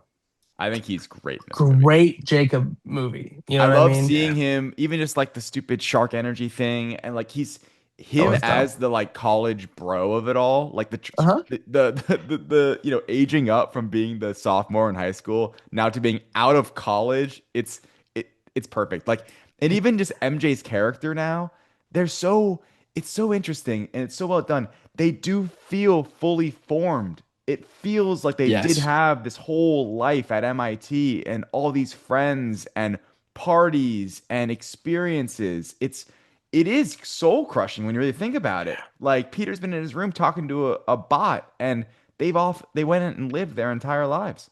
Yeah. Even And Sorry, you buy Emmett, go that. ahead. You buy it. Oh no, you're good. You go ahead. even like this is totally kind of off the MJ Ned stuff. The bot of it all. It's 5 to 7 years ago. A poor Peter Parker having like an AI bot help him do this when he's supposed to be this poor broke kid. They picked the perfect year for this guy. Yeah. You know what I mean? Yeah. Claude talks to me every single morning when I get to work and tells me what I need to do that day. Right. Every single day. And like that checks out, man. Like in a pretty significant kind of way. I thought that was a cool touch. I thought the like you said, the him buying the keg scene, I thought was like such a moment of wow, they showed the growth here. And Yeah, they're not to older step on now. top plays, but like the montage of going year by year through MIT with the social media Yeah. following getting bigger and bigger, but it caps at 136 likes on that last video. And I work in social media and I'm like, that's a number. That's a number he's probably excited about, right? But like to document it like that and to show the time jump essentially through a montage, and then you land on the other side, and it's like, man, Tom, Zendaya, and Jacob have been waiting to do this, not Yeah. high school shit. And they Yes. were able to act like they were able to play these characters they know so well, finally, without the handcuff of high school. Yep. Finally able to talk about drinking. Finally able to talk about, man, there's 50 people in our house. That's a Hmm. fucking problem. That sucks. Like all of those things, like it is so well done. The progression from high school to this, and there's a certain podcast host on a certain podcast that David has learned that I have a disdain for. But there's a lot of people when they saw the trailer were like, "Oh, so they're just like still kids in high school?" No, it is Nope. very significantly adults, and it's just so paid off, man. Like Yeah. like we You got feel it. exactly what we wanted. You It feel it yeah, exactly, it exactly. feels real. It feels authentic. It doesn't feel like they're masquerading as college kids. They're not even college kids. They're post grad now. Like They've been it waiting for this for 6 years. exactly. Like it felt like they could be more honestly authentic to like who they are in real life. I thought it was great. We have to get into more losers here if we have any. Emmett, I know you love this movie. Can't wait to see where you rank it. Do you have a loser? What is a loser of yours? I've got a few, not more nitpicky than anything. That's My one fine. big nitpick, Good movie. as somebody, I was in New York earlier today. This is so clearly Scotland. It is so so many of these scenes are just like the most Scottish looking building in the background as we see a New York tour bus, and It that was the alleys. It was you the know alleys for me, man. yeah, exactly. Not like, not super personal beef or anything. It just is very funny to me. And Yeah. I had the other loser, just Spider-Man villains generally. I am shocked that, if you told me 5 years ago, post No Way Home, oh, the next villain is going to be Jean Grey. What are you talking about? It works for me in this movie, but it's like, damn, I would have liked to, spend some time with some more villains, maybe. Get like, because one of my biggest complaints, as David knows at this point, is just the Tom's lack of like real villains. Like he's Hmm. really only, even the ones he has are tied to Tony or a different universe. And this movie didn't really, we know he fights a lot of guys, but we don't really feel that. We feel it with Scorpion, but it's not like the main. Even then, Yeah. though, not really. Even then Yeah, it's supposed and that's another twist is like we didn't know that was Gene he was fighting for so long in Exactly. that big fight scene that they have. My biggest loser is off the villain thing. I do partially, I am partially with you where like I had the exact same thought, Emmett. We just had this conversation doing the rewind of like this doesn't add. We didn't get a classic Peter Parker Spider-Man villain in this movie, yeah, and it is the thing where sure this I will say though this one is not created by Tony Stark and yeah, it's not from the multiverse, so that's like a step in the right direction in terms of like totally. what we kind of want from that. But I also do think, and it is interesting watching it again, because then you kind of know the full context of like when people are Jean Grey. She's taking people out. She Yeah, is killing dudes. She is, I mean, we talk about the rooftop is the best scene in the movie. That is a pretty sinister thing to do. Unnecessarily evil. And it does rub me a bit the wrong way. I feel like they did that to make this movie better and not necessarily to serve Jean Grey in that sense. Because I feel like she's not quite that she shouldn't be quite that villainous, even given what she's after, looking for her sister and attacking the DODC. There are moments of this movie that I think that that's the thing. Like it works because she's supposed to be the villain of the film. But then I'm like, would she really be this like devious? It really is. It's like yeah. she It's is, sinister. yeah, The like she is evil at the beginning of this the movie. Yeah, the one that really, I mean, when she makes that guy get ran over by a cab who has like That nothing was to do with it, tough. that he's a Yeah. goner. Like the Spider-Man stuff I get because she, thinks that he's in her way, she's doing whatever she can do. That one, that's just a random guy. He's got nothing to do with this, and she walked Blowing him in up the front of a car. tank, you know, Yeah, yeah. like even just It's like lighting up, even getting the Hulk, it was kind of just like just because in a Is way. this how the MCU people hate mutants? Is this the starting incident that turns people against mutants? We're heading that direction. It seems like, yeah. it's okay. Okay. Shout out Shmuel Yeah. Tillman, by the way. Bill Yeah, he was Metzger, great. loved He was him. great. Love Second him. he The pops the up, we watch Severance, me The and Jazz. She's like, he's a bad guy. I'm like, the yep, the beard was yeah, great. love him. He's a mustache man, correct? Yeah, I don't watch Severance. he does. He does have a I'm mustache. I know he's him, as incredible. you know, from Mission Impossible. Yeah. You know, the star of You are Mission Impossible. out of your You mind. are I couldn't remember it. I knew you had it. I knew you had it. But so my thing on the Jean Grey stuff, I totally agree with everything you're saying. Like they are really putting Jean Grey at a like you got to climb up a hill to be a hero at this point, kind of thing. Like Yeah. you're gonna be the heart of the X Men now. Like It's like Loki, wow, honestly. Maybe not it's quite as bad very as low key. Loki, but it is kind of Loki-ish. The reason I appreciated it and the reason I want to watch it again because you keep mentioning how Oh, much you liked it the second time. oh, I loved it the second time. I was pretty distracted throughout the movie. It was like, man, Jean is really fucking a lot of people up, right? Absolutely. And then we get the May Parker scene, which is like, that's redemption, I guess. And then the Pokemon scene just won me over 8 times out of 10. Well, and the flashback But helps. The motivation helps. It's definitely like, does. Oh, okay, and what a well done scene. Looks like shit, but it's a really well done scene. yeah, And so the reason it worked for me at the end of the day, Jean is a character that, like I said earlier, she doesn't really ever get her own thing in the comics. Like she never really gets out of Scott or Chuck. And sure. especially in the movies, yeah. her and Chuck are it's always that. It's never not that relationship and then Gene spiraling out from that. So what I do This gene appreciate needs from Chuck. this, she's damn Skippy. And but David, that's kind of to my point though. Like Yeah, we are putting Jean in a position we've never seen her at, where like I mentioned earlier, she's not just the little depressed girl at the end of the cul-de-sac, which we saw in Foxman movies twice. yes, Like they did the exact same scene twice yes. with Jean's house, the picket fence scenes. Um, we are finally like this is a different origin for Jean Grey. This is a very unique, different Jean Grey than I've ever experienced. It's As somebody bold. who's read, I've read every Chris Claremont X-Men book. I've seen the show. I've seen the movies. I've never seen a Jean Grey with this type of edge, I guess. And I love the prospect of her being a very different character within the X-Men because of these experiences. Hmm. And I say all that to say that's the MCU cooking, It man. is. That is the MCU redefining classic characters Yep. to better fit what maybe their long-term plans are, but also just give this is the most well-rounded Jean Grey I've ever seen. Mm. And I don't think there's any question about it, right? And I am now more excited to get to Phoenix than I've ever been. And we've been there twice. You know what I mean? Like having this dark history with this character, I think if they ever do try Phoenix again, which Emmett, do you think they ever will? I kind of I hope feel not, they honestly. can't, right? They can't.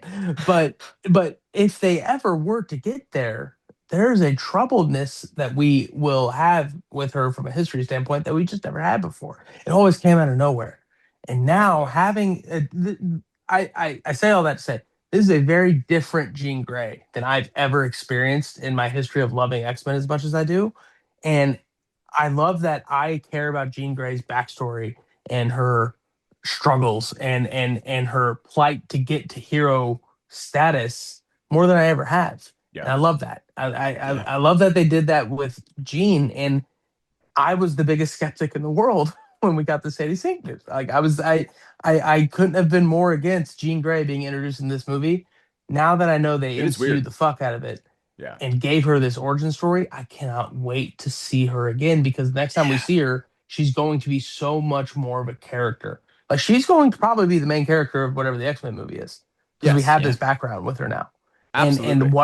And if you push all the Jean Grey stuff aside, what an amazing origin for this character who evolved into Charizard in the middle of the movie. Even her I thought, powers, you know.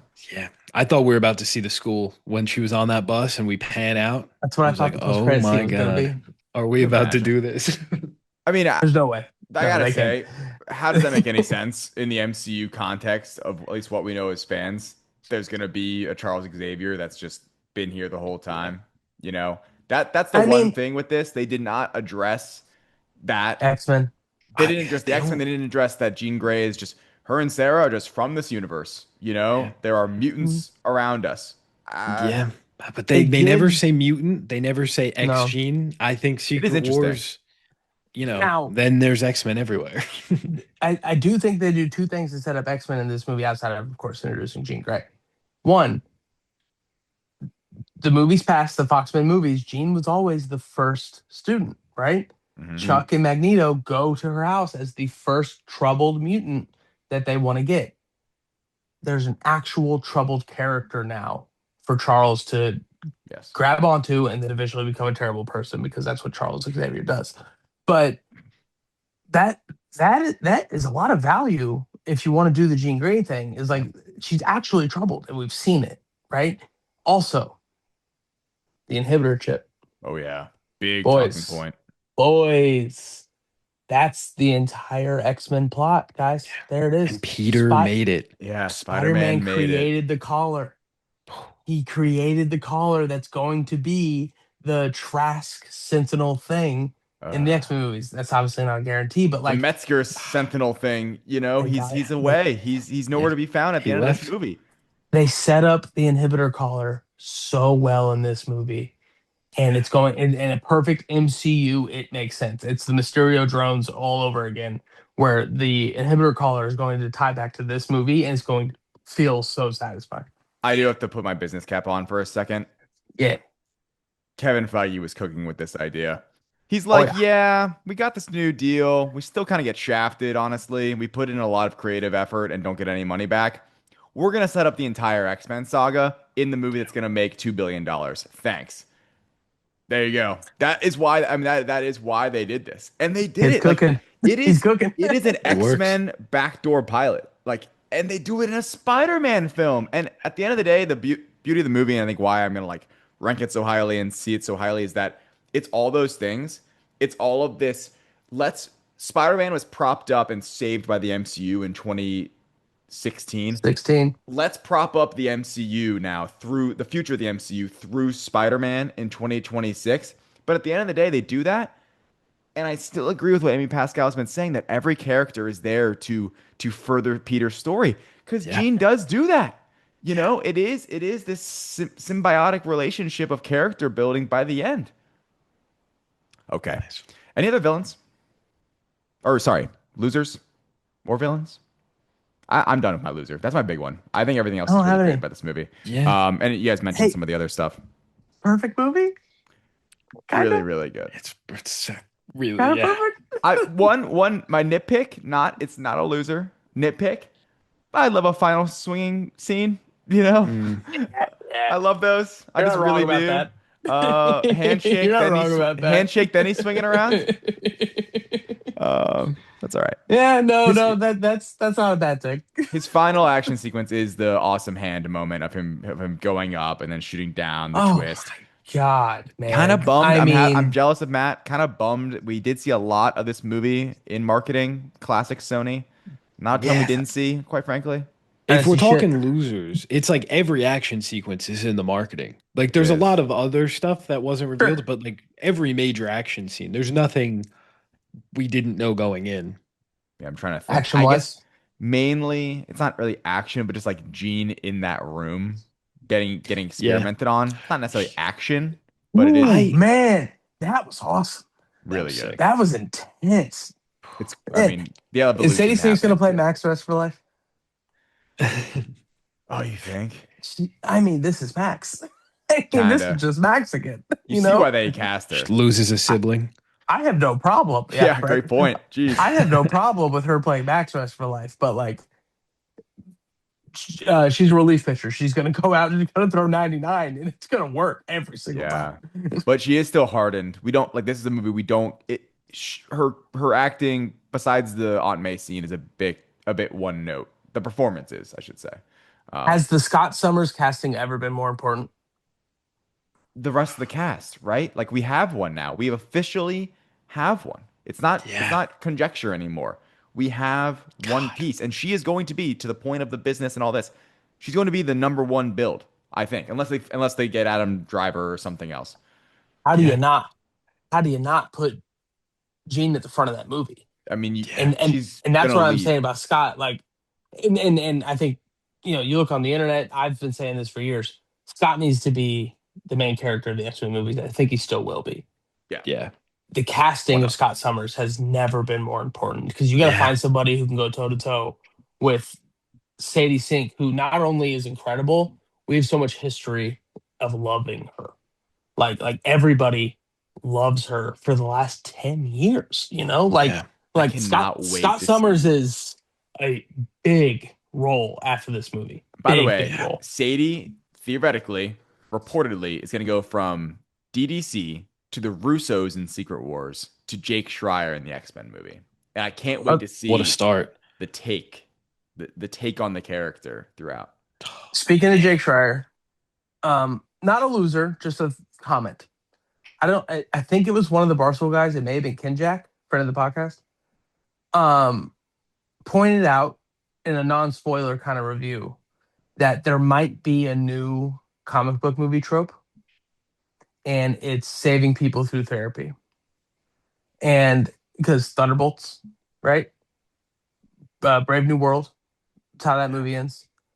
Fantastic Four. Brave New World. Talks the Red Hulk. Look Look at the cherry blossoms. Sam does the thing.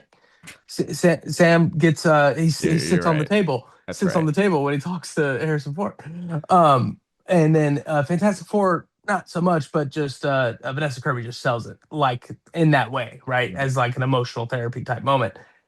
This movie ends the same way. How do you save the person therapy? Yeah. Bob and Jean had the same, arc here. It's a great where one-two punch. They just need a good talk. Yeah. At the end of the day. Now, as a Ted Lasso lover, that movie changed my life and introduced me to therapy. And I just watched Good Will Hunting yesterday. Oh man! Wow. I'm kind of here for it a little bit.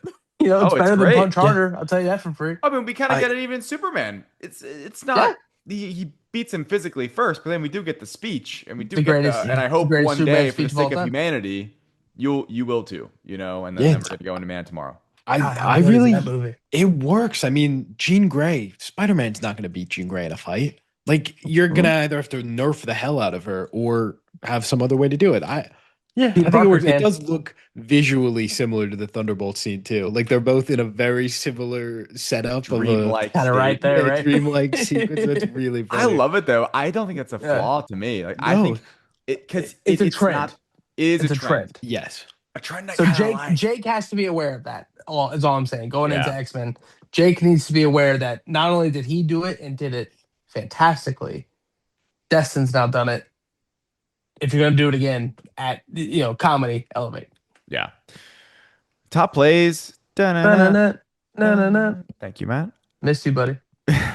What do we got? We've mentioned a ton. The main one that I wanted to just redo is just the Lego scene, but the fact that Ned is like asking about how the web shooters work, and MJ we mentioned is doing the scribbling. That is, I couldn't believe that scene watching it the first time. It just works so beautifully. And just him showing up, the spike tracker like beeping and going off.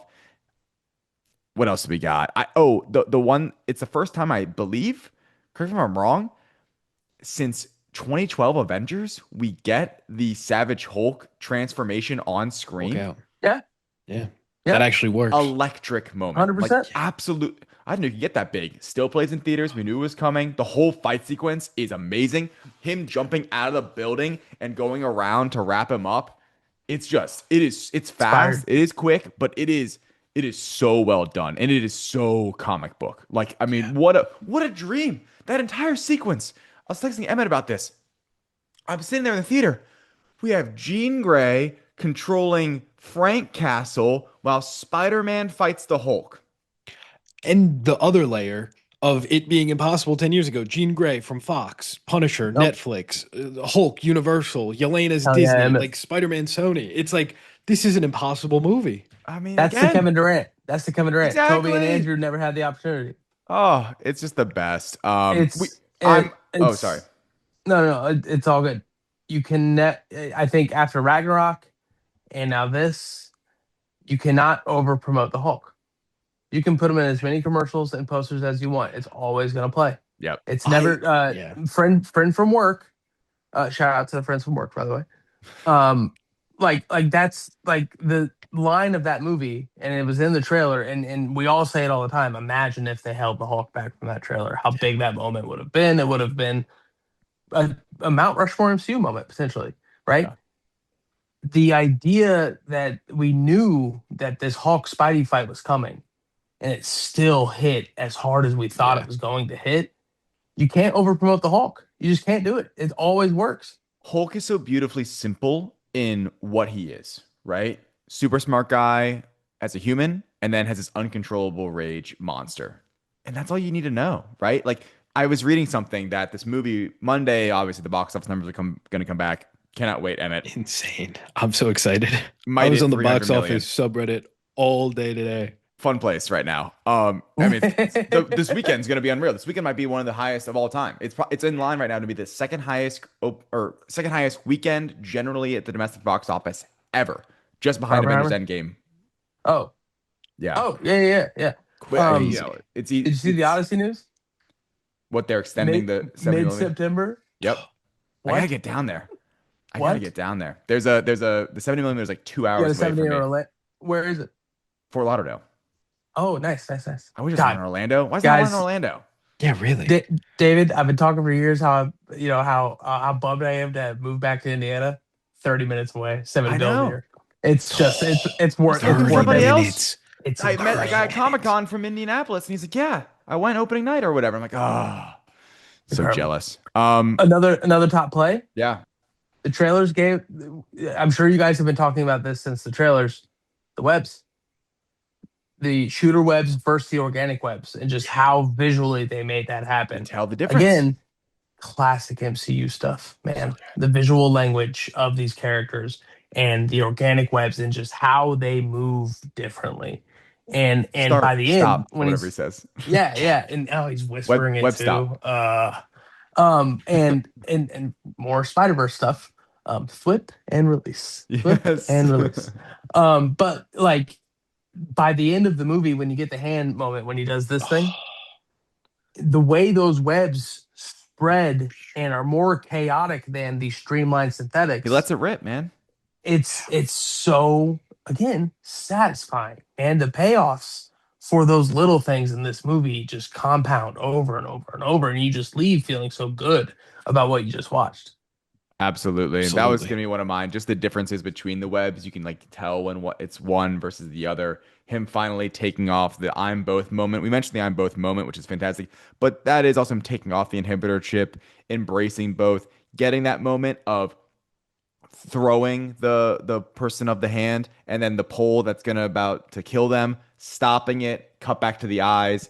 They fade That's back the into the pupil, the normal eye. It's like, oh, he did dude, it. He can so like. I was fucking trying. good. There's some other comic movie that's kind of like that, where it's like he gets control of his powers. I'll have to think about it and bring it back up on Monday. But it's just Shang-Chi, yeah. Ooh, the rings.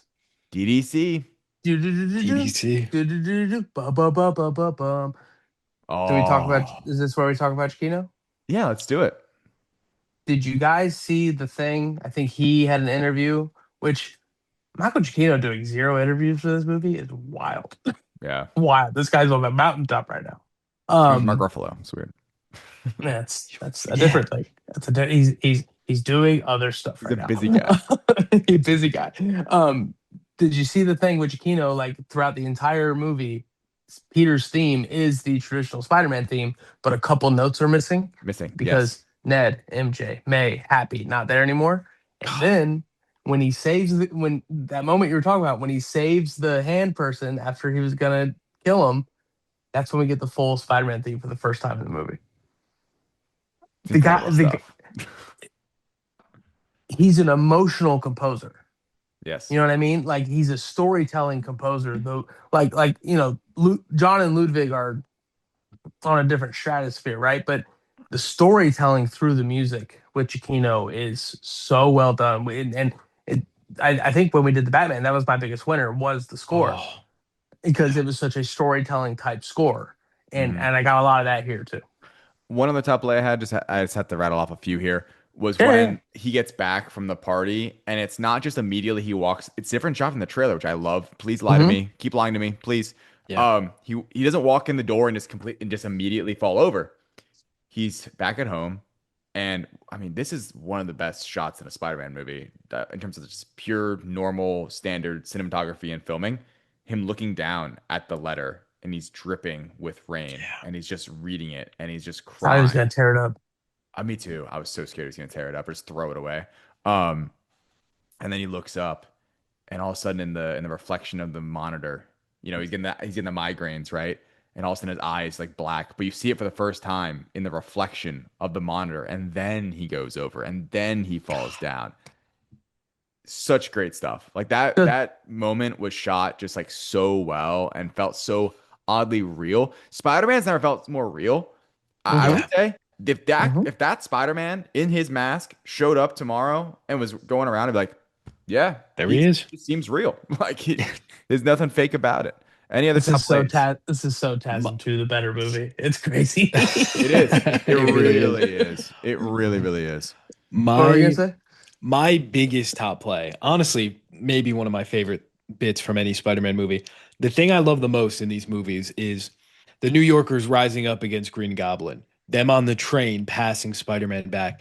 And my God, dude, that hospital scene at the end of the movie, even before that, yeah, that's incredible. Even before that, where you see like, very Spider-Verse-y when Peter Parker dies and it's revealed on the news and you see the city mourning.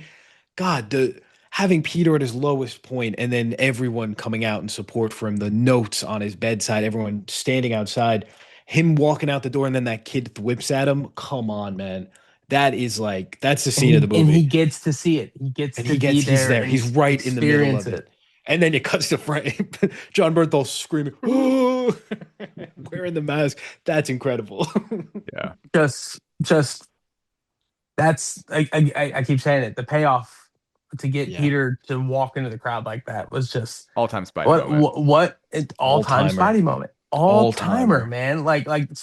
New York and the city of New York and Spider Man is like such a symbiotic thing, and I think until this Yes. point, you mess with one of us, you mess with all of us was the New York Peter scene Mhm. Yes. in the Best Raimi movie, and I think that and It I is. think like this really topped it, man. Yeah. This is the best New York Spider-Man moment we've ever gotten. Yeah. Other It's other than maybe Spider-Verse when Chris Pine dies. Yeah, I do love sure. that, man. That's a good one. Him. That But is this is it's very very similar. If you reminiscent of think that. about it too, Yeah. like in Spider-Man 3, it's the inverse where Peter gets to experience the love for Spider-Man. They love Hmm. me, you Oh know? yeah. Oh, But then that's is a a good one complete dick too. about it, right? Yeah. It goes to his head.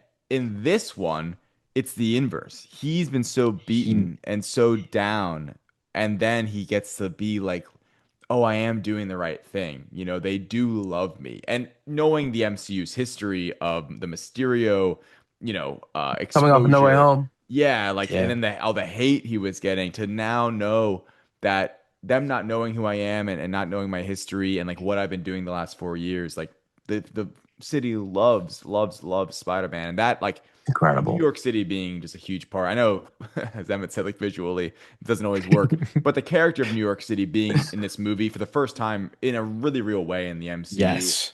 I mean, that is what I think is going to satisfy a lot of fans.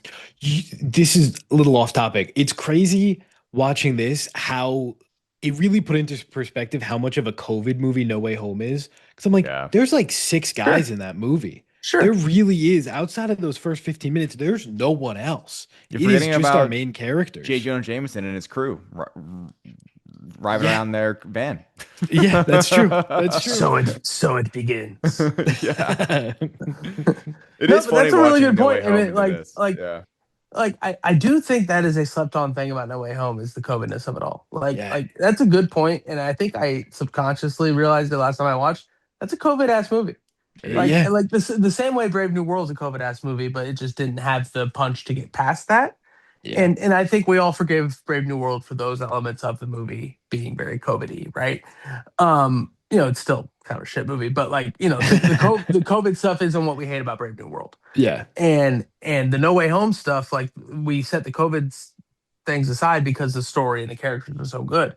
That's a really good point that I didn't think about. Was like it allowed New York to open up a little bit because No Way Home's a New York movie too. Yeah, it hits even harder in this movie when it's just constant people and action, and the city is so alive. Yeah. Mm-hmm. And the DeWolf connection, him working with the NYPD the entire time, that is his job. He doesn't very insomniac. Very insomniac. Like he works with them. Like he has a point man. Like they talk on the phone all the time. It is even the end of the movie. I could go get this. I could be on this in 5 seconds. I am right down the road from this bank robbery, right? And every single person in the movie when they see Peter after Gene leaves, Spider-Man, like it's a familiarity thing. Exactly. And again, I think it's a credit to. I saw some people say like the beginning. I wish it didn't take so long to get to where it was going. That beginning montage, I think, did such a good job solidifying this veteran Spider-Man. Yep. To the point where when we get to the point where everybody's like Spider-Man, you feel it. He's been doing this for 4 years. Yeah, and making me really want, I really want Ned and MJ to remember you, man. This sucks, which is not what I ever actually wanted to happen. But I'm like, damn, dude, let this guy have something. But then you get the Lego scene. Exactly. Yeah. I would read the shit out of a 12-issue MCU canon comic run of those 4 years. Oh my God. That sounds amazing. Yeah. Okay. Rankings. Emmett, we've been doing this the entire Spider-Man Rewind. The time has finally come. Open to change. It's it's July 30th right now. Movie's not even officially out. Yeah. So Prisoner of the Moment is on high alert right now. I'm trying not to be. I've already shifted it around twice since watching it the first time. I'm not going to lie. So we'll see how this ages over the years. My current rankings without Brand New Day. Little recap for everyone. No Way Home at number 1. Spider-Man 2 at number 2. Homecoming at number 3. Spider-Man 2002 at number 4. Far From Home at number 5. TASM 1 at number 6. TASM 2 at number 7. Wait, is that right? I think there's 9 movies. Oh, God. Yeah, and Spider-Man 3 at 8, and then Brand New Day gets added. Oh, all right. Thank you. Spider-Man 3 at 8. Okay. Where I've landed for Brand New Day, as of right now, just hip firing here. I have it at number 3, right behind No Way Home and Spider-Man 2. Above Homecoming, that's honestly the one I'm like, ooh, I love Homecoming. I think it's the high school Spider-Man movie to me, and that's my favorite era of Spider-Man. It's most people's favorite era of Spider-Man, quite frankly. 15 years old. Exactly. Like you never you can't. It's hard to come by a Homecoming, and like the simplicity of the movie, the vulture of it all, the twist in that one as well. It's just so good. I love Homecoming so much. Rewatching it was like such a blast. So yeah, I'm gonna put it at number 3 behind No Way Home and Spider-Man 2 as of right now. Nice. Side note, they did a great job de-aging Tom Holland for that scene. How did they do that? So cool. Hair. The suit looked good. He looked so young. The suit being like actually looked more physical this time than it did in the Watts movies was really cool. I'm like, what a cool take on like the old Homecoming suit. This is really hard to rank because I know I'm higher. I know I'm Prisoner of the Moment, but then I'm trying too hard not to be that I don't even know. So I need to watch it again and I'll, solidify a bit. Right now, number 1. I know. I was, dude, it's there at one point. I don't know, man. And I'm also like, maybe I like the first Spider-Man better than Spider-Man 2 also. So that's been happening at the same time. Because guy right there, David. You hear that? You hear that? Your new host? I gotta find another new host, actually. Cut off one head, 2 heads, grow back, motherfucker. Open applications. Hell yeah, Emmett. You just gave to Fred for life. He drove Everyone all on the great internet paper, on my David. side, by the with way. He drove that great being paper in said, Spider-Man 2, dude.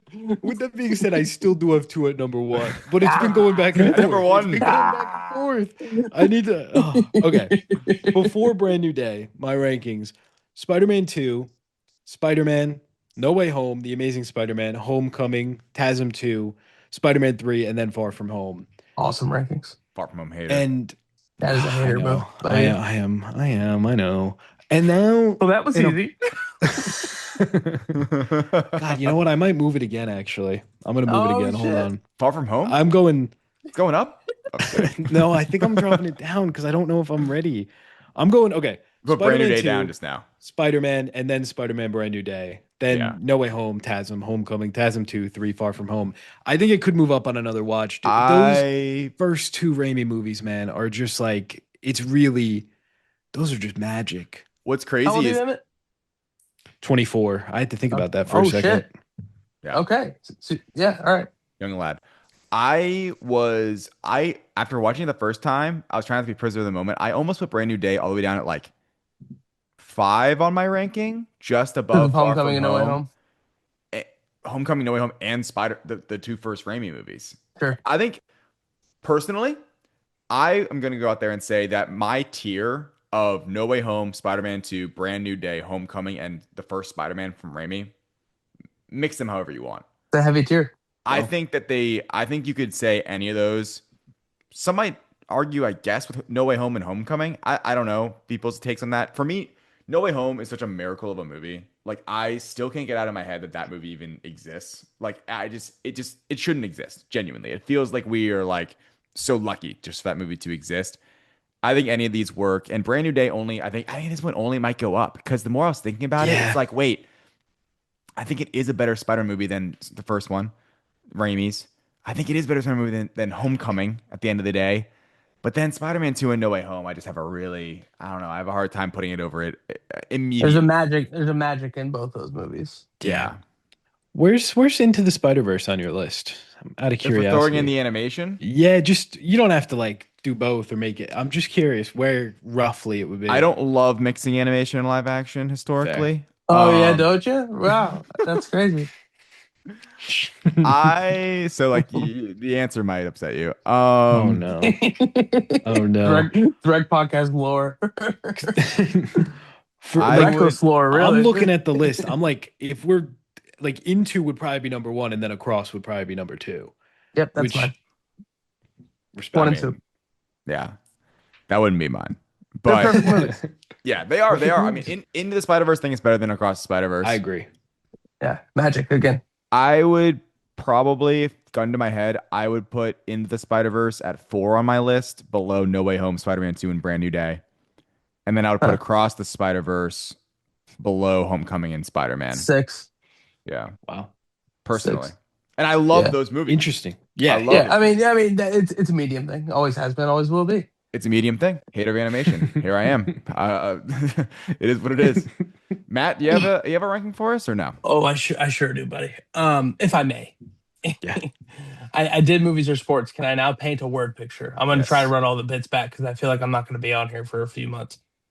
Yeah, if, I mean, if you guys will have me back, you know, actually, you know what? I'm gonna. That's gonna be a tough weekend. Anyway, I am officially doing Doomsday. By the way, oh, which day? Thursday? Thursday. Oh, Yeah, which one Avengers, first? Doomsday? Avengers at 1, Yeah. and then Dune 70mm downtown at 7. Yeah, By the way, and then I fly the to way to Florida do the it. next day. oh, shout out. See you then. Yeah, shut up. Um, So I do have rankings if you'll allow me to, please hit Yes. us. and if I could paint a word picture, Mhm. I'd like to. I have always had this thing with my dad, where my dad is one of those guys who, if it wasn't made in 1987 or before, eh, who cares, right? Everything made in 1987 or before is better than anything made after 1987 or before. Right. So he's always been that kind of guy, and because of that, when I was a kid and I would go to the movies, I would come back. I've seen Wolf of Wall Street. I'm like, that's one of the best movies I've ever seen. And my dad would always make fun of me because every time I come back from the theater, it's the best movie I've ever seen. Right? Like that was kind of like my thing when I was a kid. I Yeah. think it just means I really like the movie theater, the greatest place in the world, right? Better than Disney World. But so I've always kind of had the same thing you guys are talking about, trying not to be a prisoner of the moment, try to temper my expectations, try not to be hyperbolistic, which I think if you know me well, that's one of the words you would use to describe me. Um, Hyperbolistic. Yeah. yeah. And I heard on a podcast recently, um, a podcast me and David have been talking about a lot, where they're great. I do love most of them. They were doing their Nolan rankings, right? Yeah. And they were getting to the top of their Nolan rankings, and they said, kind of as a group, collectively, well, we can't put the Odyssey at number one. It just came out. You know what I I mean? How know. Yeah. and verbatim, I'll So shout him out bad. because he's incredible, Chris Ryan. He said verbatim, how cringy would it be to put the Odyssey number one? We can't do that, right? I literally thought, no, it's not. Just do it. Yeah, right. And to not do it just because it just came out, I thought was silly. Mm-hmm. And I want to tie it back in movies or sports. I said to myself 4 years ago when we drafted a young man out of Florida University, um, that I'm going to stop being reserved about my feeling towards sports. I'm going to be all in. And Emmett, I bought an Anthony Richardson jersey. It was a mistake, but I I have did one it. too. I got a signed one. Do you want it? Um, Not really. I know someone that no. probably would. Yeah, yeah, I bet you do. Bet them all red. But I said to myself then with the Colts specifically, I'm gonna stop being reserved. I'm gonna be all in. You Mhm. know what I mean? Because when you're all in and you have the hope and you have all that, if it ends up working, wow, does it feel so much better? And that's that was the 2016 Cubs for me. So I am going into this not being afraid of recency bias, not being afraid to commit to what I just saw 2 hours ago. You know what I mean? Like I just got out of this movie, right? Yep. So my rankings fall as such. Into and across one and two. We'll take them off, but I just think those are For note. perfect movies, right? Yes. Uh, I'm gonna go backwards. At number 9, Spider-Man 3. Number 8, TASM 2. Number 7, Spider-Man 2. Oh my Um, gosh. yeah. It's not Oh, that great. dear God. It's not great. Number 6, TASM. And number 5, yeah, and number 5, Far From Home. And number 4, Above. Spider-Man. What? Sorry. Nothing. Sorry. I didn't No, mean to what's say up? anything. Nothing. Sorry. Continue. Yeah, no, I like Far From Home a lot. Number 5, Far From Home. Number 4, Spider-Man. My favorite Raimi movie. Great movie. Number 3, No Way Home. Mhm. Number 2, Homecoming, just because Mhm. Homecoming's great. Number 1, Spider-Man: Brand New Day. Guys, I Wow. think that's the best Spider-Man movie I've ever seen. Yeah. I think it was the best Peter Parker. I think it was the best Spider-Man action we've ever seen. Can we all claim that? Absolutely. Absolutely. Best Spider-Man action we've ever seen. Best it's ever looked. The Spider-Man stuff in it. Yep. The amount of times he was in his mask talking to other people. You can see his eyes in his lenses. Yeah. All that, right? Life-changing. And then Kevin Durant, the Hulk's in it, the Punisher's in it. Jean fucking Grey is not just in it, she's a revelation. I think this is the best Spider-Man movie I've ever seen. Yeah, it's I not think- crazy to say. It's not crazy. I think it's one of the best made. I think it's one of the best performed. And I think a lot of the little elements that we like, action, suit, story, all that stuff, I think all of it is top tier. And then you add in the fact that it was built for me from the X-Men standpoint, from the Pokemon standpoint, from all of those. It's an MCU ass movie. Like all of those things just speak right to me. And Brand New Day is my number 1, and I'm here to stand 10 toes down on that. You know Respect. what? After my 6th time in the theater over the next few weeks, I hope I'm right there with you because Yeah. I was higher on it the second time seeing it. I think your points making the point that just the fact of the matter is this movie perfects so much about Spider-Man that's Yeah. we've never seen before. Hitherto undreamt of, if I might. Nice. Hell yeah. It's just there's so many elements that are perfect. I'm a touch held back by the Jean Grey being the villain of it all. I'm not gonna lie. It's the only thing this movie doesn't have that other Spider-Man movies do is that iconic villain thing. Yeah. Not even just the name of the villain, but the Peter Parker villainness. Norman and Peter. Octavius and Peter. Like those are probably the two best, right? And Yeah. Michael Keaton. it's also not That like, sorry, it's also not like he has any connection to Gene in any real way. He didn't mhm. create Gene, there's none of that like kind of like yin yang, like, oh, like because I'm Spider-Man, I created this thing, or like I had this relationship like with Kurt Connors, or with Doc Ock, or with Norman Osborn, all these examples. Yeah. Even Yeah, Mysterio and to a certain extent. sorry. Here's my child, by the way. Lovely.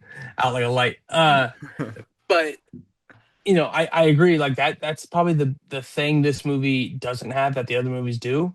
But for me personally, what makes that null and void? It's Jean Grey. It's an Yeah. X-Men. Yeah. You know what I mean? Which makes They sense. didn't do they didn't do the theme.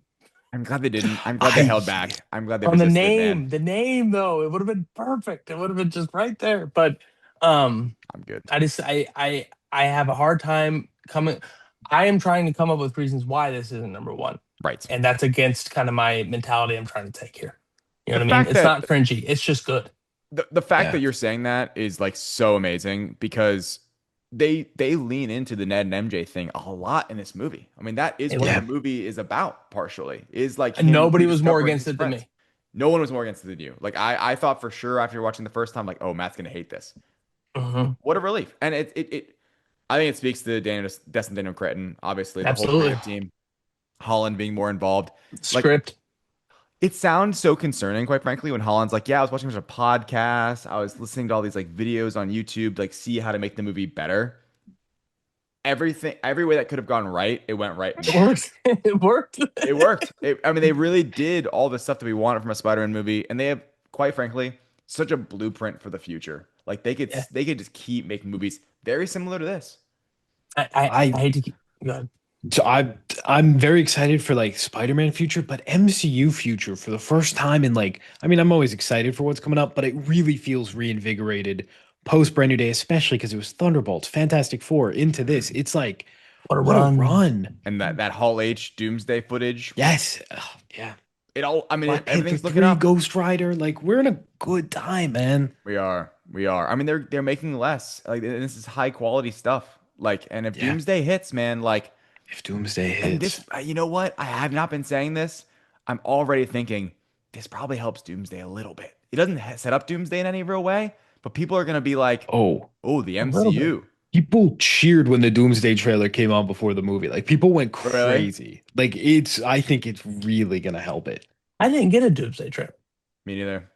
What kind of fuckery is that? No. This is this is Black Panther heading into Infinity War. You know what I mean? Like Mm. what a momentum swing heading into this movie. I do. I think I've been underestimating Doomsday just in terms of like the box It's an office Avengers of it all, movie. the public reception of it all. Like it's the appetite is there, Well, especially it's- after a great Spider-Man. It's similar to the Ned and MJ thing. We wish it was different.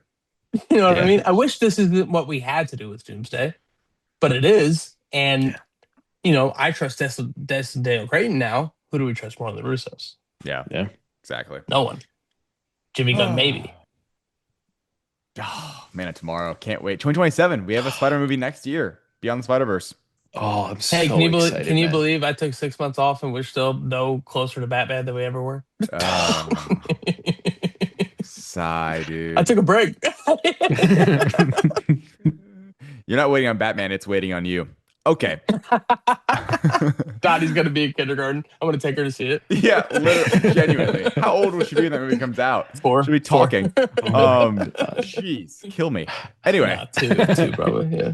no, she will. It was 2028, right? February 2028. Yeah, she'll be two. She'll be two on the dot. Her name's Dot. That's Yeah, fine. perfect. Okay, let's get out of here, Matt. This has been the time of my life. You coming back on the show? Thank you so much. Thank you, guys. The third chair is Thank always you. open. Yes. We'd love to have you back sometime soon or sometime in the distant future, whenever makes most sense for you. A lot of big MCU movies, of course, eventually coming down the line. Emmett, it's going to be a huge, I would say, just like pick up, catch up day on Monday, settling in Be our awesome. thoughts. I'm seeing Brand New Day again on Sunday, so I will be having another theatrical experience. We'll probably do some kind of post-mortem thoughts on Spider-Man Yeah. Brand New Day, what the box office numbers will be out. We're going to have a lot to discuss. Have you ever been more excited for a box office episode? No, absolutely No, not. this is it. You can talk about the Odyssey and Brand New Day on the same day. Like, it's gonna be insane. Honestly, It I have really not been is this wild. excited about a box office episode since Box Office Correspondent when Yeah, it No Way used to be Home. you and Liam, and I'd come on to do the box office stuff when we did it for No Way Home and for Multiverse of Madness. Those Yeah. were really, really fun ones. God, Um, 928. Yeah. Yep. So box office gonna go crazy, guys. I hope everyone's been enjoying Spider-Man Brand New Day. Obviously, if you're still listening, you have seen the movie. I would hope, at least at this rate. We will be back on Monday. Huge episode, talking Spider-Man Brand New Day, talking everything you need to know about the universes that you love. For Matt, for Emmett, I'm David. Until then, see you guys next time.